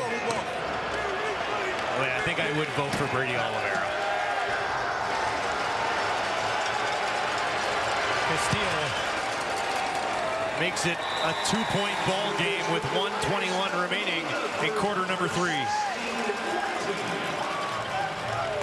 Well, I tell you, that was well blocked up front. Just straight down blocking here from the O-line. Down block, down block, down block. And then the fullback, Damian Jackson, he's going to come across with the kick out. And watch how well blocked this is. Here comes the kick out block on Moncrief. Right there. Moncrief gets turned away, and Oliveira walks in. Monster season continues for Brady Oliveira.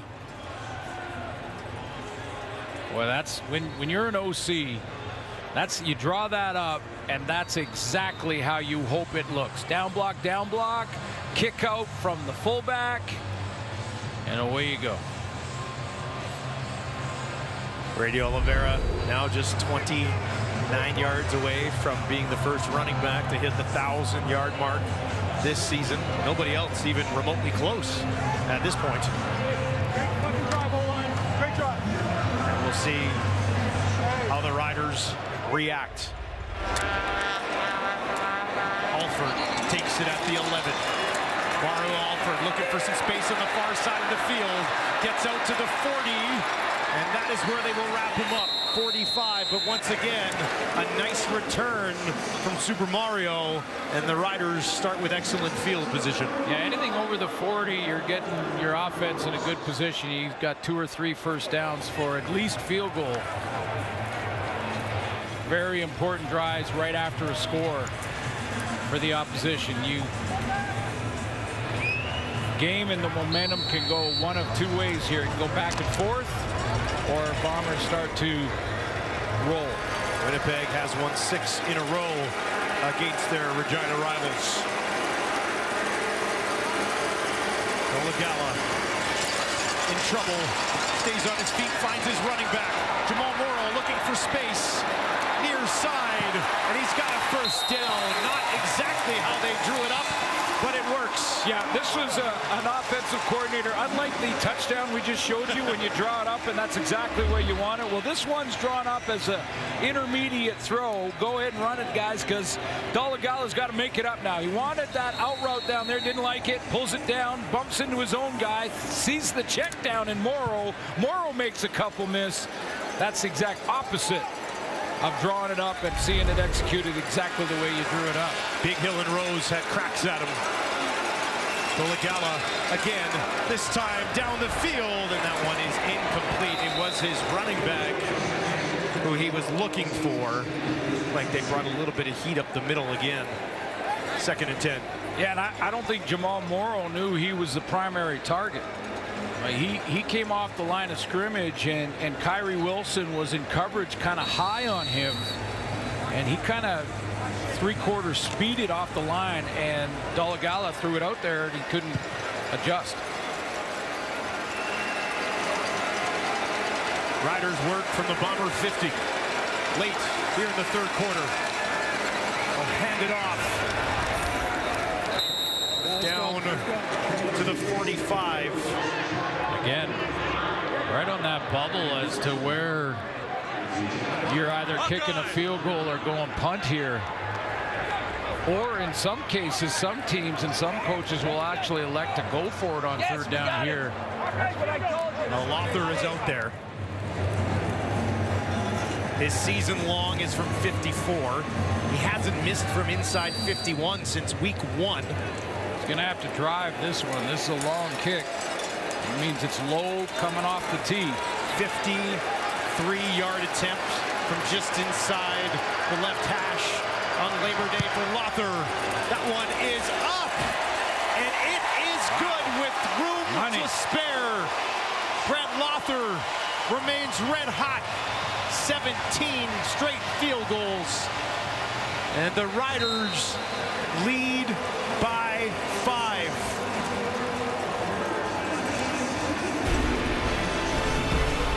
Cancel the rest of your plans if you had any. Big time 4th quarter coming up between the Bombers and the Riders. Lothar has the Riders up by 5. After 3 quarters, as we have a perfect Sunday to sort of wrap up the summer here.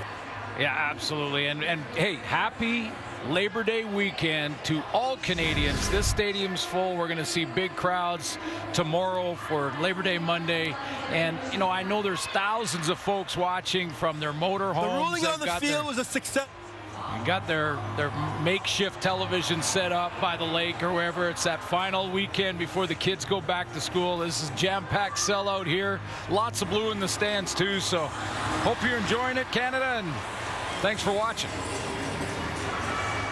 There was an unnecessary roughness penalty after the kick, 15 yards, which means the Bombers will start this drive at midfield instead of the 40.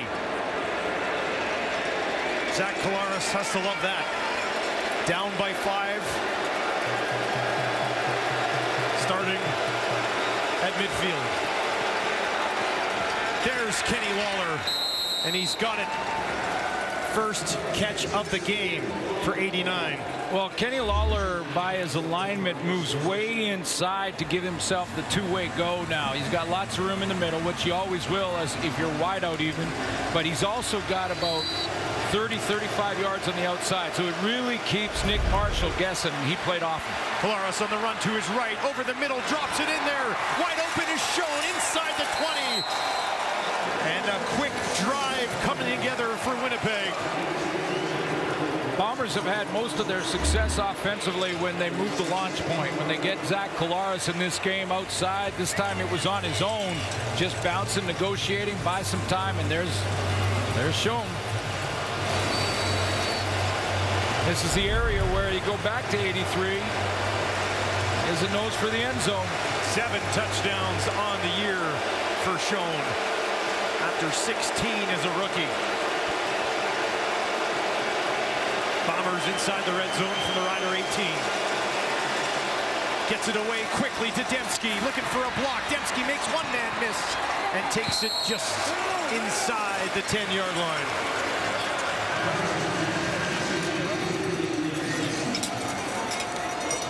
Winnipeg working quickly. Absolutely, little tempo. Call it at the line of scrimmage. Make some substitutions now because they realize that it's real short and going with short yardage team. Krukop gets the call here.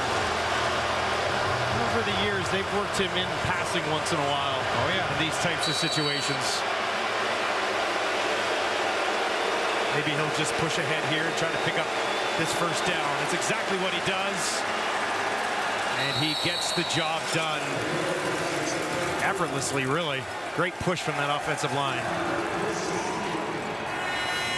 Jeff Gray, Stanley Bryant, little road grading off the left side. They bring in Eli to help out. Almost play like a tight end, and what a push off the left side.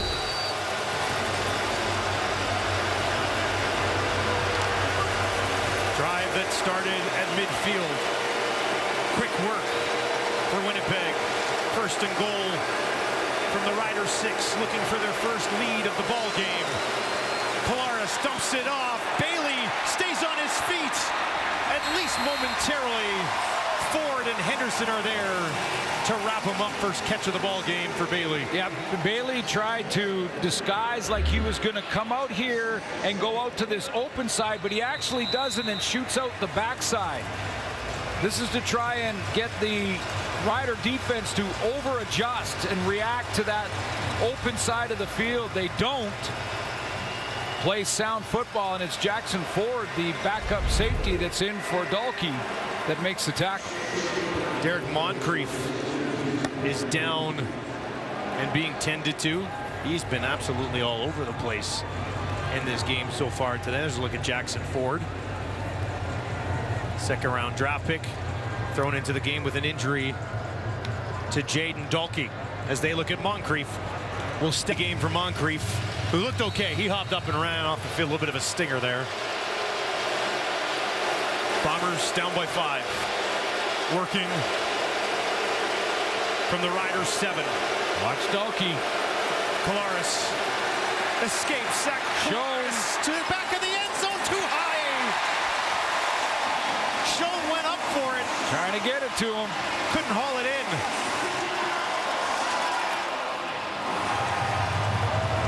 And a short field goal attempt coming for Winnipeg. Yeah, this is the area where they love to go to 83. This is Dalton Schoen. Little double move there and gets Nick Marshall, but the ball is a little bit late and obviously high and away. Jackson Ford from inside out, helping out Nick Marshall on the coverage.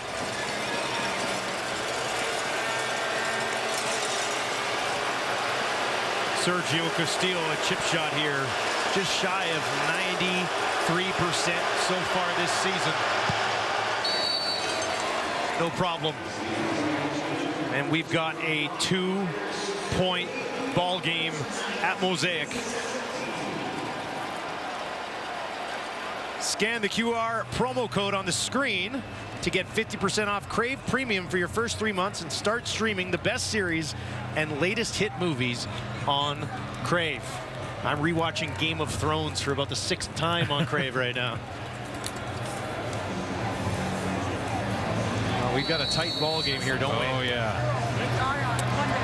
This is what we want. Down in the one of those spots where you can take 5-6 minutes off the clock here. It would go a long way for the home side. 1st and 10 from the 40. They'll go to the running back. A couple of yards on 1st down. packed house and a souvenir for the crowd on that last field goal for Winnipeg. Here it goes. Kick is up. It's good. And watch the good hands in the end zone to Glowman. He's got that fluorescent green going on there. A great shirt and even better hands.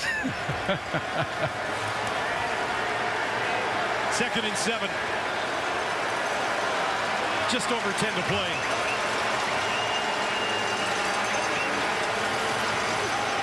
Golagala near side. Got it into the hands of Bain, and he turned it upfield for a 1st down. Yeah, and this is again back to that conversation with David Sanchez and Milt. Watch how Diedrich Nichols plays fundamentally sound here. He believes now he's in a bit of a chase, so if he cuts under there and Bain catches that, turns the corner, and it's a huge gain. Played it smart, pushes him out of bounds, live to play another day. That's fundamentally sound football. Fresh set from their own 51. Near side. Jones hauls that one in, but he's wrapped up immediately by Houston. And that'll limit the pickup to just a couple of yards. Yeah, Houston took a shot at trying to knock it down. Stayed close enough, though, he could wrap him up. Yeah, look at him shaking his head. He was inside position, eyes on the quarterback, and he jumped it, and then he went just cautious a little bit there, makes the tackle. A bit of cat and mouse game going on with these corners on both sides, which is fun to watch. 2nd and 8 for Dolagala.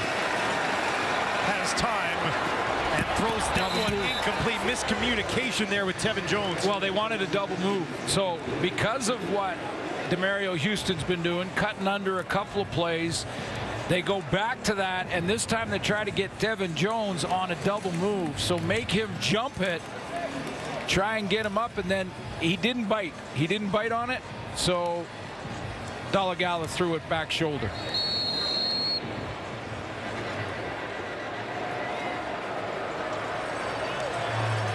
Korsak out. Bombers defense has forced them to kick it away. That bounces at the 4 into the end zone.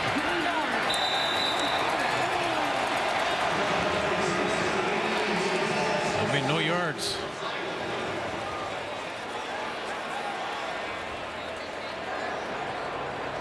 Riders on top at home. I'm Zach Kolaris, quarterback of the Winnipeg Blue Bombers. Kolaris down the field again, and he's got it again. Touchdown! Are you kidding me? And you're watching the Labor Day Classic on TSN. It's an incredible scene here in Regina. Packed house. Great tradition and a great finish in store for us. 2017 completion to Brady Oliveira. He turns it upfield for a 1st down. There was a no yards flag as we went to break. Winnipeg declined the penalty, gave up the point, and then took the field position up at the 40, which is where they begin here.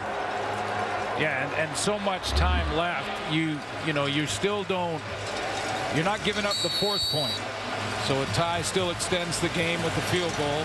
But we're way ahead of talking about those decisions in the last couple of minutes of this game.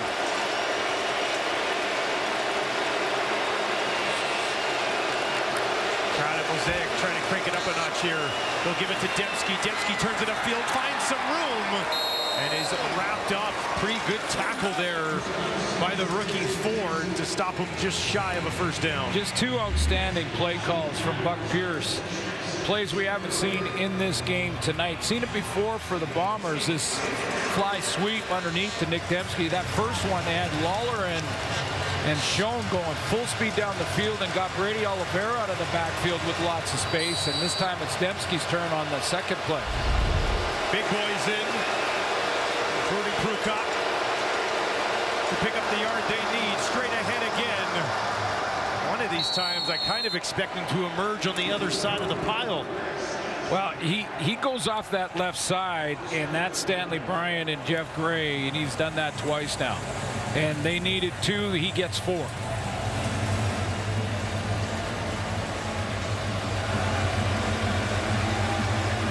I'd say if I could pick, and you could almost go across the whole league, any offensive lineman to follow, probably Stanley Bryan. He'd go early in a draft of offensive linemen. There's no doubt about that. Oliveira right up the middle, tripped up, stumbles, but still rolls ahead for what might be very close to a first down, just shy. It might be Prukop time again. His high percentage plays from Buck Pierce here. Get Brady Oliveira up the middle, a little fly sweep to Nick Dembski. That swing pass to start this drive to Brady Oliveira, and then back to short yardage. Because it's worked, you just go behind that left side of the offensive line again. Prukop this time changes it up. And he's got another first down. Yeah, clearly he heard us. Clearly he heard us. He said, no, I don't mind going either way. Because I got Jamarcus Hardrick and Pat Neufeld on the other side. And folks in the province of Saskatchewan know all about Patrick Neufeld, U of S grad.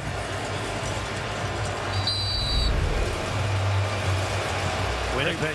Great play calling by Buck Pierce on this drive. High percentage plays, really low risk, moving it down the field.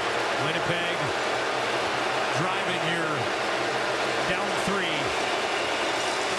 Kolaris over the middle, has a man at the 10, staying on his feet, still going is Schoen, and eventually Larry Dean has enough and takes him down. Third catch of the game for Schoen. Yeah, Dalton Schoen is a 2 receiver to the short side of the field, and a couple of times now backup safety Jackson Ford has favored one side, almost like cover 2, so the middle's vulnerable. Brady Oliveira breaks 1 tackle, couldn't avoid the second and third, and they stop him at the 5. Cover 2 just means too deep, but if you give it away too soon or too early against a veteran quarterback, he'll go right over the middle. That's what Dalton Schoen, exactly where he went. And there's that second first down run to Oliveira. This is Dalton Schoen time again. Second and goal from the 5. Bombers have yet to lead in this ball game. Keeps it, gets it away, incomplete, might have been deflected at the line, and that brings up third down. Well, that was ill-advised from, I believe it was it Pete Robertson, or was it? No, Pete Robertson got his hand on the ball. Kolaris still down on one knee. Well, after the throw, it looked like a rider. It looked like what it might have been a linebacker who almost headbutted him. And now here's a late flag. After the play, we have a major foul. Unnecessary roughness. Saskatchewan, number 45. We're going to go up half the distance. It's going to be first down for Winnipeg. So the flag has been thrown on this play.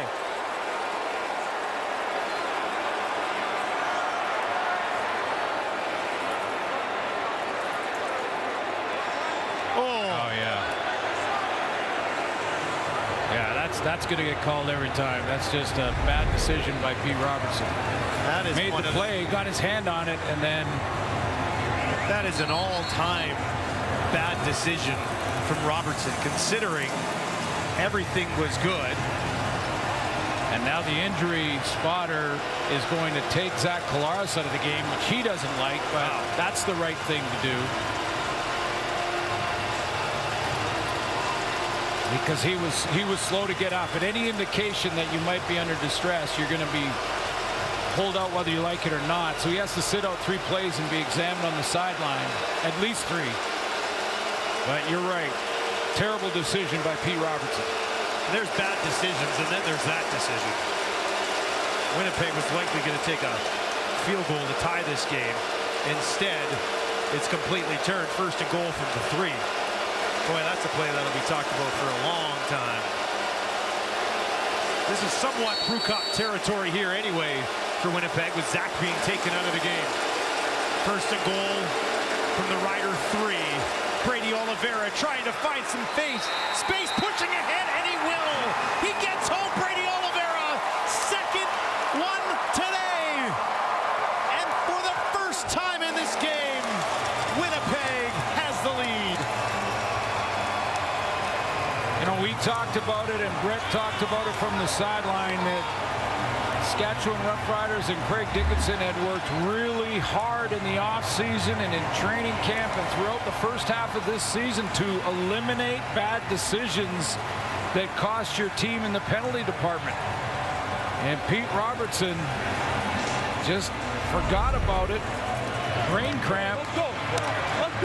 Now Zach Collaros has got to sit out and be examined and make sure he clears the protocol on the sideline before he can return. Yeah, there's no tent up over there or anything, so sit out the plays. Castile puts Winnipeg up by 4. A 9-play, 70-yard drive that took 4 minutes and 51 seconds.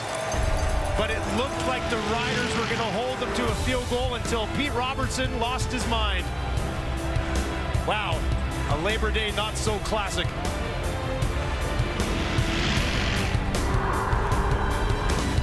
Solid plays from the Bomber offense. Great play calling, shot over the middle to Dalton Schoen, and then one add-on play because of a bad decision by Pete Robertson. Here's the 9th. It took 4 minutes and 51 seconds, went 70 yards for a touchdown. That's the difference, that one decision. Likely a phone call from the league coming as well. Now Mario Alford trying to change things the other way. Alford trying to stretch it out, stays on his feet, trying to turn it up the field, and he does. Alford to midfield, and just like that, courtesy Super Mario, the Riders are back in business. Mario Alford is being a great teammate right now for Pete Robertson. No doubt. He's saying, hey, let's keep your head in the game, keep it up. You're going to need that guy. You're going to need your teammate. Pretty soon, let's just keep making plays, keep at it, down by 4. It's a heck of an effort around the edge. Holm and Parker kind of got tied up there, and they both went down, and that opened up Alford for an extra 15 yards on the play. And with 3 minutes and 38 seconds left, Dolegala knows that a field goal will not be enough.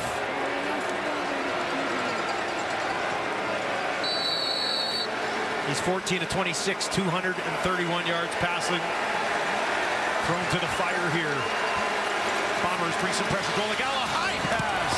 Misses everybody. Had Emelis over there, and we know he likes to high point the ball, but he would have had to have been as tall as his quarterback to haul that one in. Yeah, this is just a little hitch screen. And the idea being that Emelis catches this and then makes a couple moves. We've seen it before in this game. That just sailed on him. 2nd and 10. Huge down here. Dolegala over the middle, and that one incomplete. Schaefer Baker covered well by Holm. Dickinson has his challenge flag in his hand. I was going to say, Ryder and he's thrown it, Glenn. And he's thrown it. Schaefer Baker goes down. Bang move back to the outside. Was the contact there early?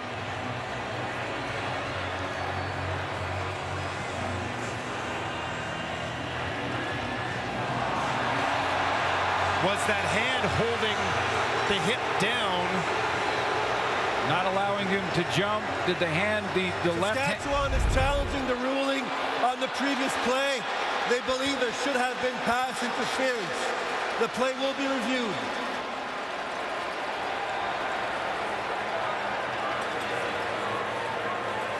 Let's take one more look at it here. Ball's in the air now. Contact made. You can have the right arm on the back of a receiver. You just can't twist him or pull him or hold him from jumping.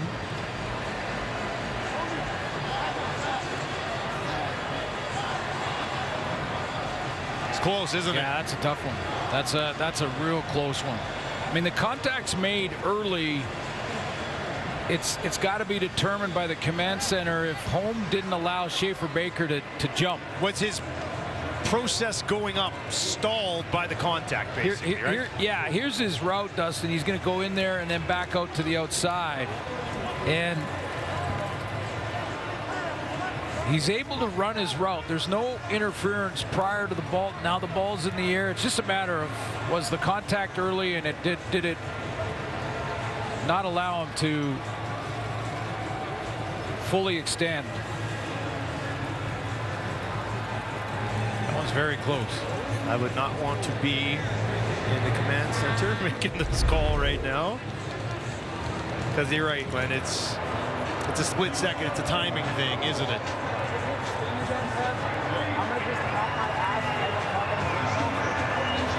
Tough one, maybe, to overturn, considering how close it was. And there was no flag. The ruling on the field was a clean play. Let's get a ruling now.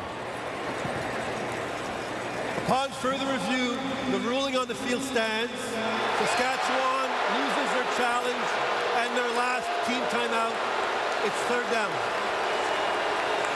That one was so close, and I've always said, if it's really close, whatever happens on the field, whether it was a flag thrown and PI or no flag, which was the case, leave it on the field. So after a couple of quick incompletions, Adam Korsak out with just over 3 minutes left to kick this away to Jamal Parker. Stands at his 10.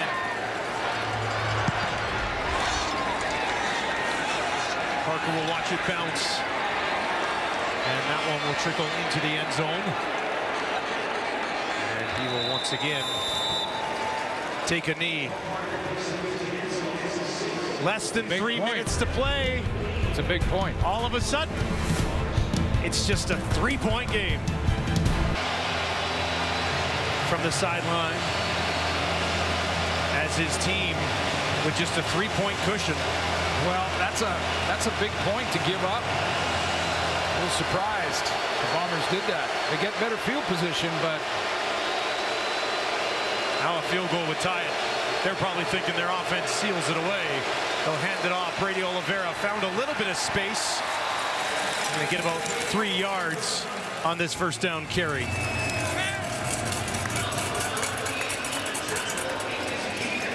now challenge by Craig Dickinson means he does not have a timeout because they did not win the challenge. Jamal Parker's decision, though, and maybe it was the coaching staff's decision to give up the single point, means a stop here by the Riders, and all they need is a field goal to extend this to overtime. Crowd at Mosaic to their feet.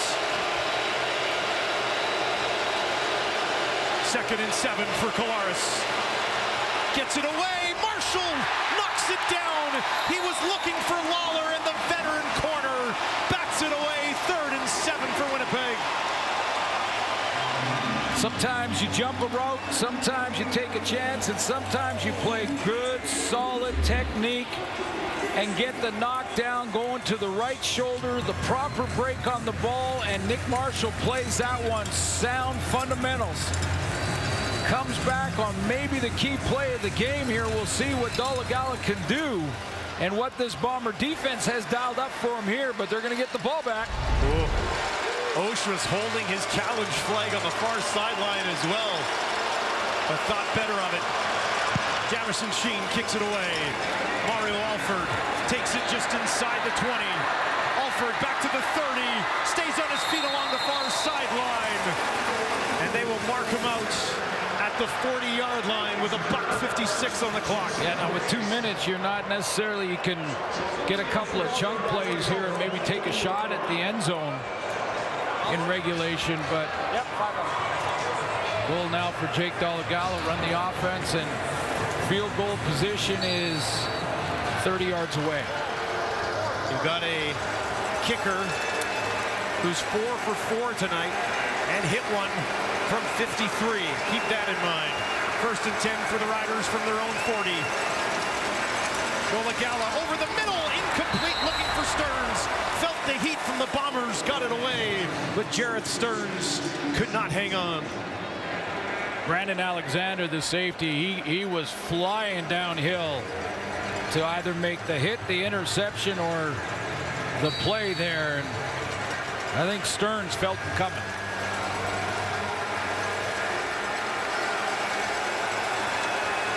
Second and 10. Down by 3 for the home side. 4 options out to the wide side right for Dolegala. Looks that way, throws that way, has a completion, trying to push ahead just shy of a first down. Is Sean Bain Jr. They'll be about a yard short. Jake Dolegala looked outside beyond Sean Bain. Watch him, eyes outside, and then right hard over the middle, extra couple of yards. Inches. Dolegala stays in this game, trying to push it ahead, and he's got enough for the Rider first down. 1:41 to play.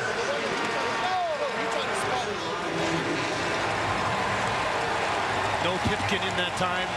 Left the big fella in there to push ahead. Well, and it had the Bomber defense scrambling a little bit to get lined up properly. Creeping towards field goal range for Lawther. From the 51. Dolegala has a completion on the near side. This time back to Jareth Stearns. Short pickup, 4 yards on first down. About 10 yards away from a long attempt, but makeable for Brett Lawther. No real breeze here on a warm day in Regina. But a new set of downs is the priority. 2nd and 7, empty backfield. 4-man pressure. Dolegala down the field, has a completion at the 40. Finds his running back Jamal Morrow, and that will put them within field goal range for Brett Lawther. This is start number 3 for Jake Dolegala, and how about him in the pocket with great poise, setting up, stepping into a deep out throw. That's a tough one to make. You got to be accurate and on the money, and he was. Second catch of the game for Morrow. 1st and 10 from the Winnipeg 39. Big Hill trying to get there. They dump it out to Morrow. Takes it inside the 40, down to the 30, stays on his feet. Jamal Morrow finally tripped up at the 15. Almost a house call, but the Bombers are there to wrap him up with 61 seconds on the clock.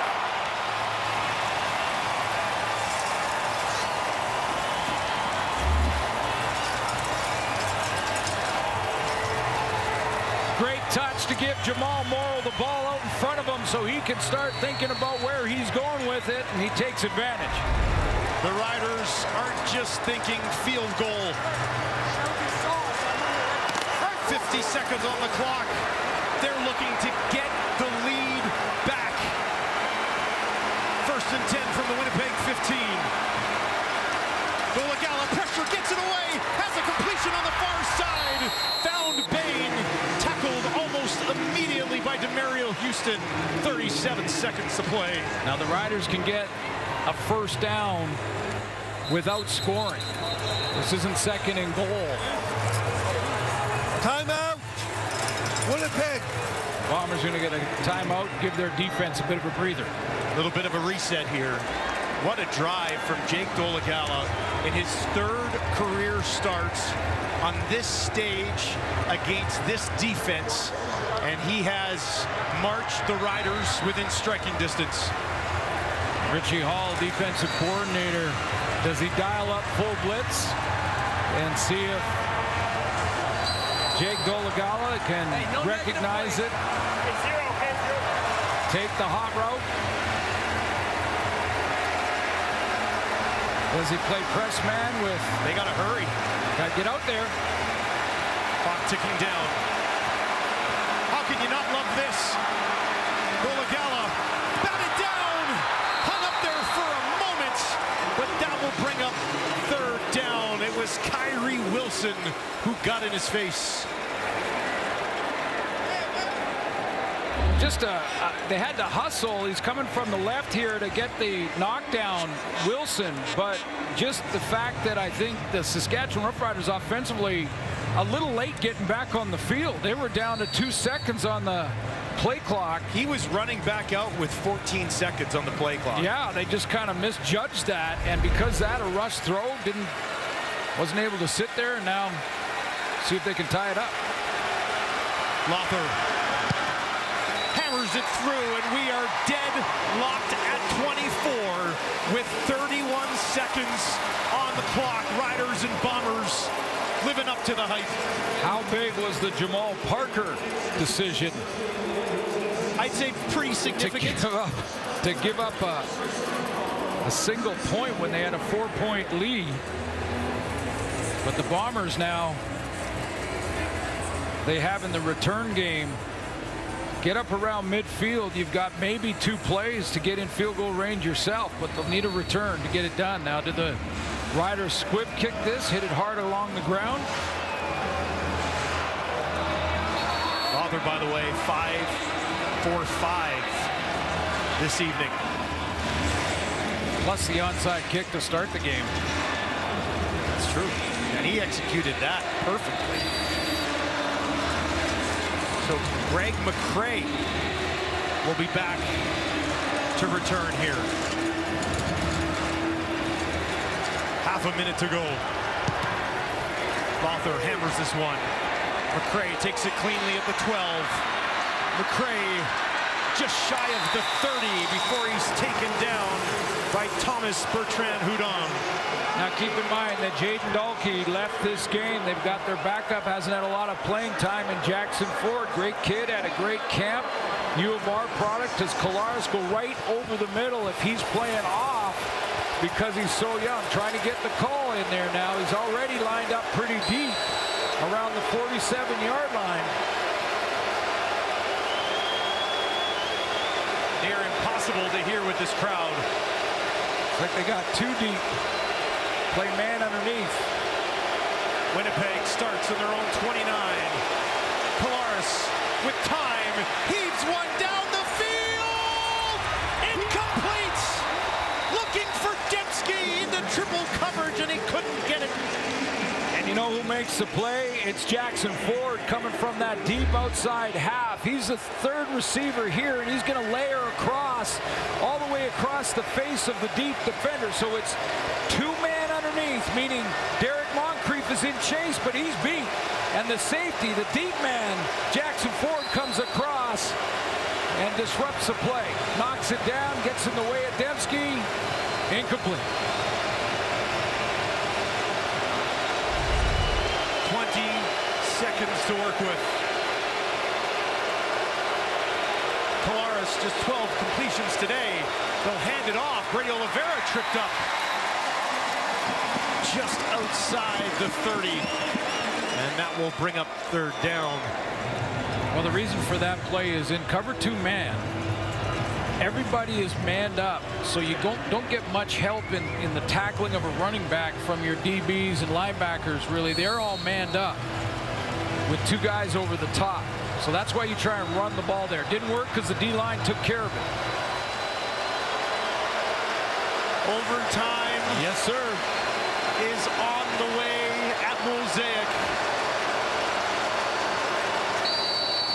Not sure you could script it any better.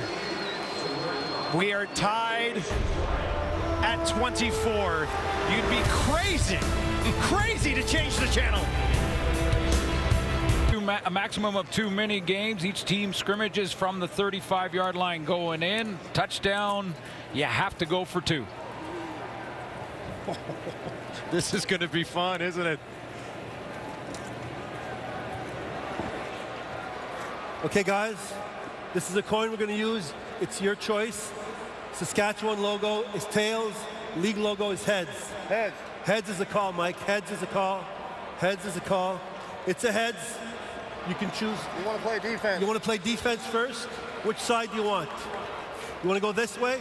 Saskatchewan's going to go this way. Of course, if you win the toss, you always want to play defense first so that you know exactly what you have to do to either match or win when it's your turn.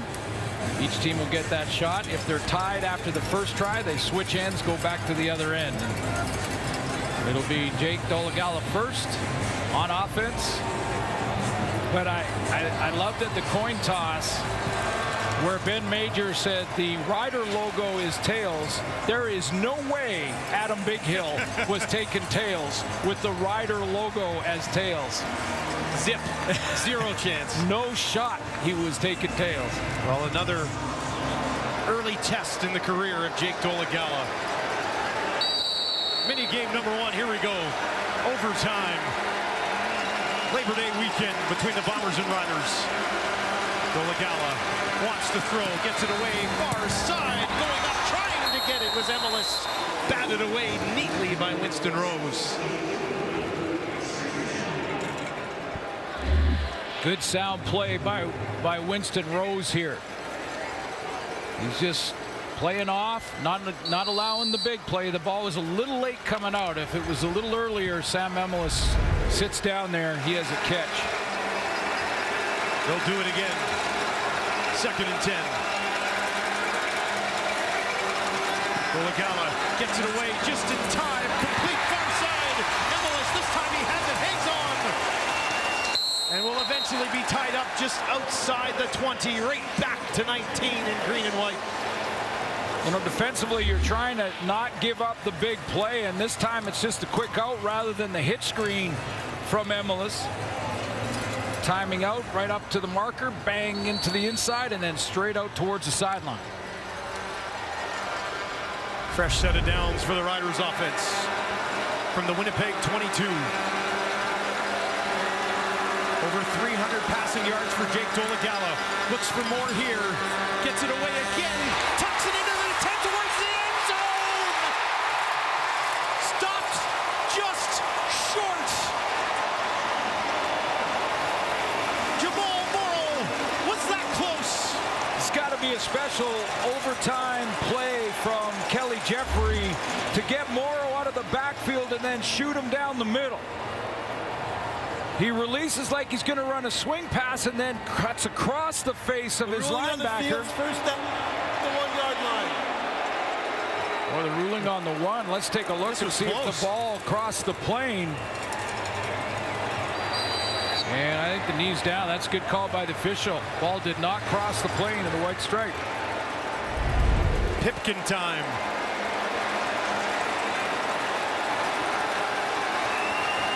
Pipkin to put the Riders on top, pushing ahead, and he's in. Touchdown, Saskatchewan. 2nd of the game for Antonio Pipkin, and they go on top by 6. Just great composure from Jake Dolegala in this game on this stage. Sellout crowd. It's the Labor Day weekend against the 9-win Bombers. Top team in the division. And he's just standing in there, running the offense. Now they got to go for 2. You don't get it. Kalaros is up next. Dolegala back in here. Looking to make it 8 here. Dolegala waits, gets it away quickly to Dallas. Guns it into their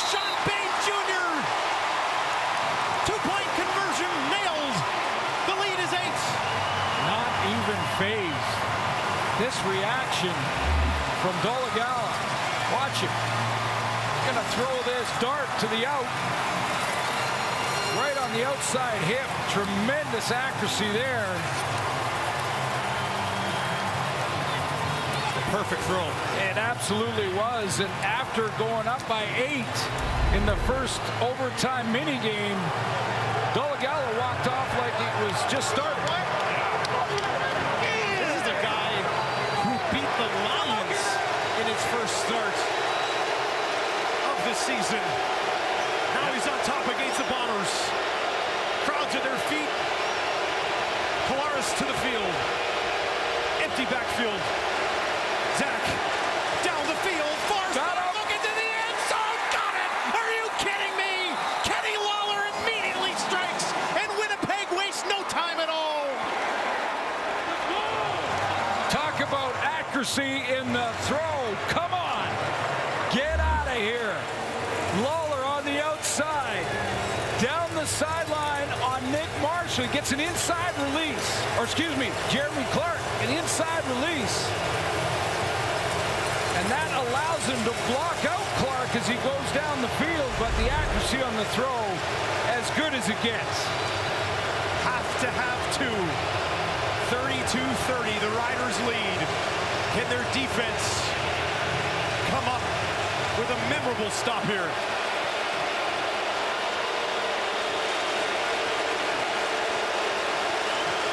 Collaros to keep this game alive. Looks to his left, throws to his right, deflected, and it's over. The Riders are going to win it. The defense gets the job done in overtime, and Saskatchewan wins the Labor Day battle with the Bombers. Jackson Ford, the grandson of Al Ford, comes on the blitz. Al Ford, a former star Saskatchewan Roughrider and GM, comes on the blitz off the edge for the two-point convert. Safety blitz, and Jackson Ford, homegrown, makes the play. Fairy tale finish for the local product. Fingertips got the job done. And I think this one can be chalked up as a classic, no doubt about it. Let's send it down to Britt Dort, who's got the winning quarterback.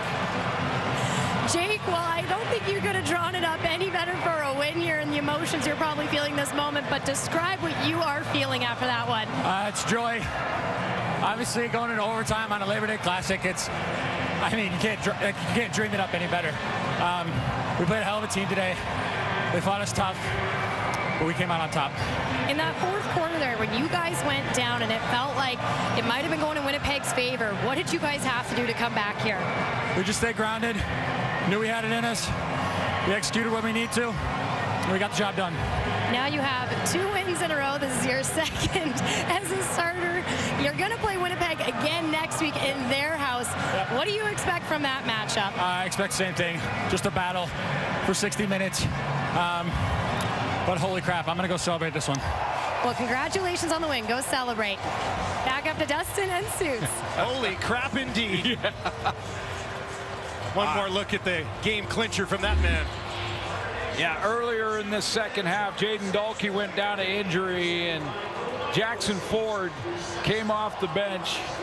And on the two-point convert attempt, which Zach Collaros had to have, they run the safety blitz to Ford, and he makes the play off the edge. U of R product, making Granddad proud right now, I can guarantee you that. Just a phenomenal football game that did start a little slow. Defenses making big plays early, and then both offenses got clicking. Big plays on both sides of the ball. And I don't think you can sleep on the Riders right now. Back-to-back wins over the Lions and Bombers. That's huge.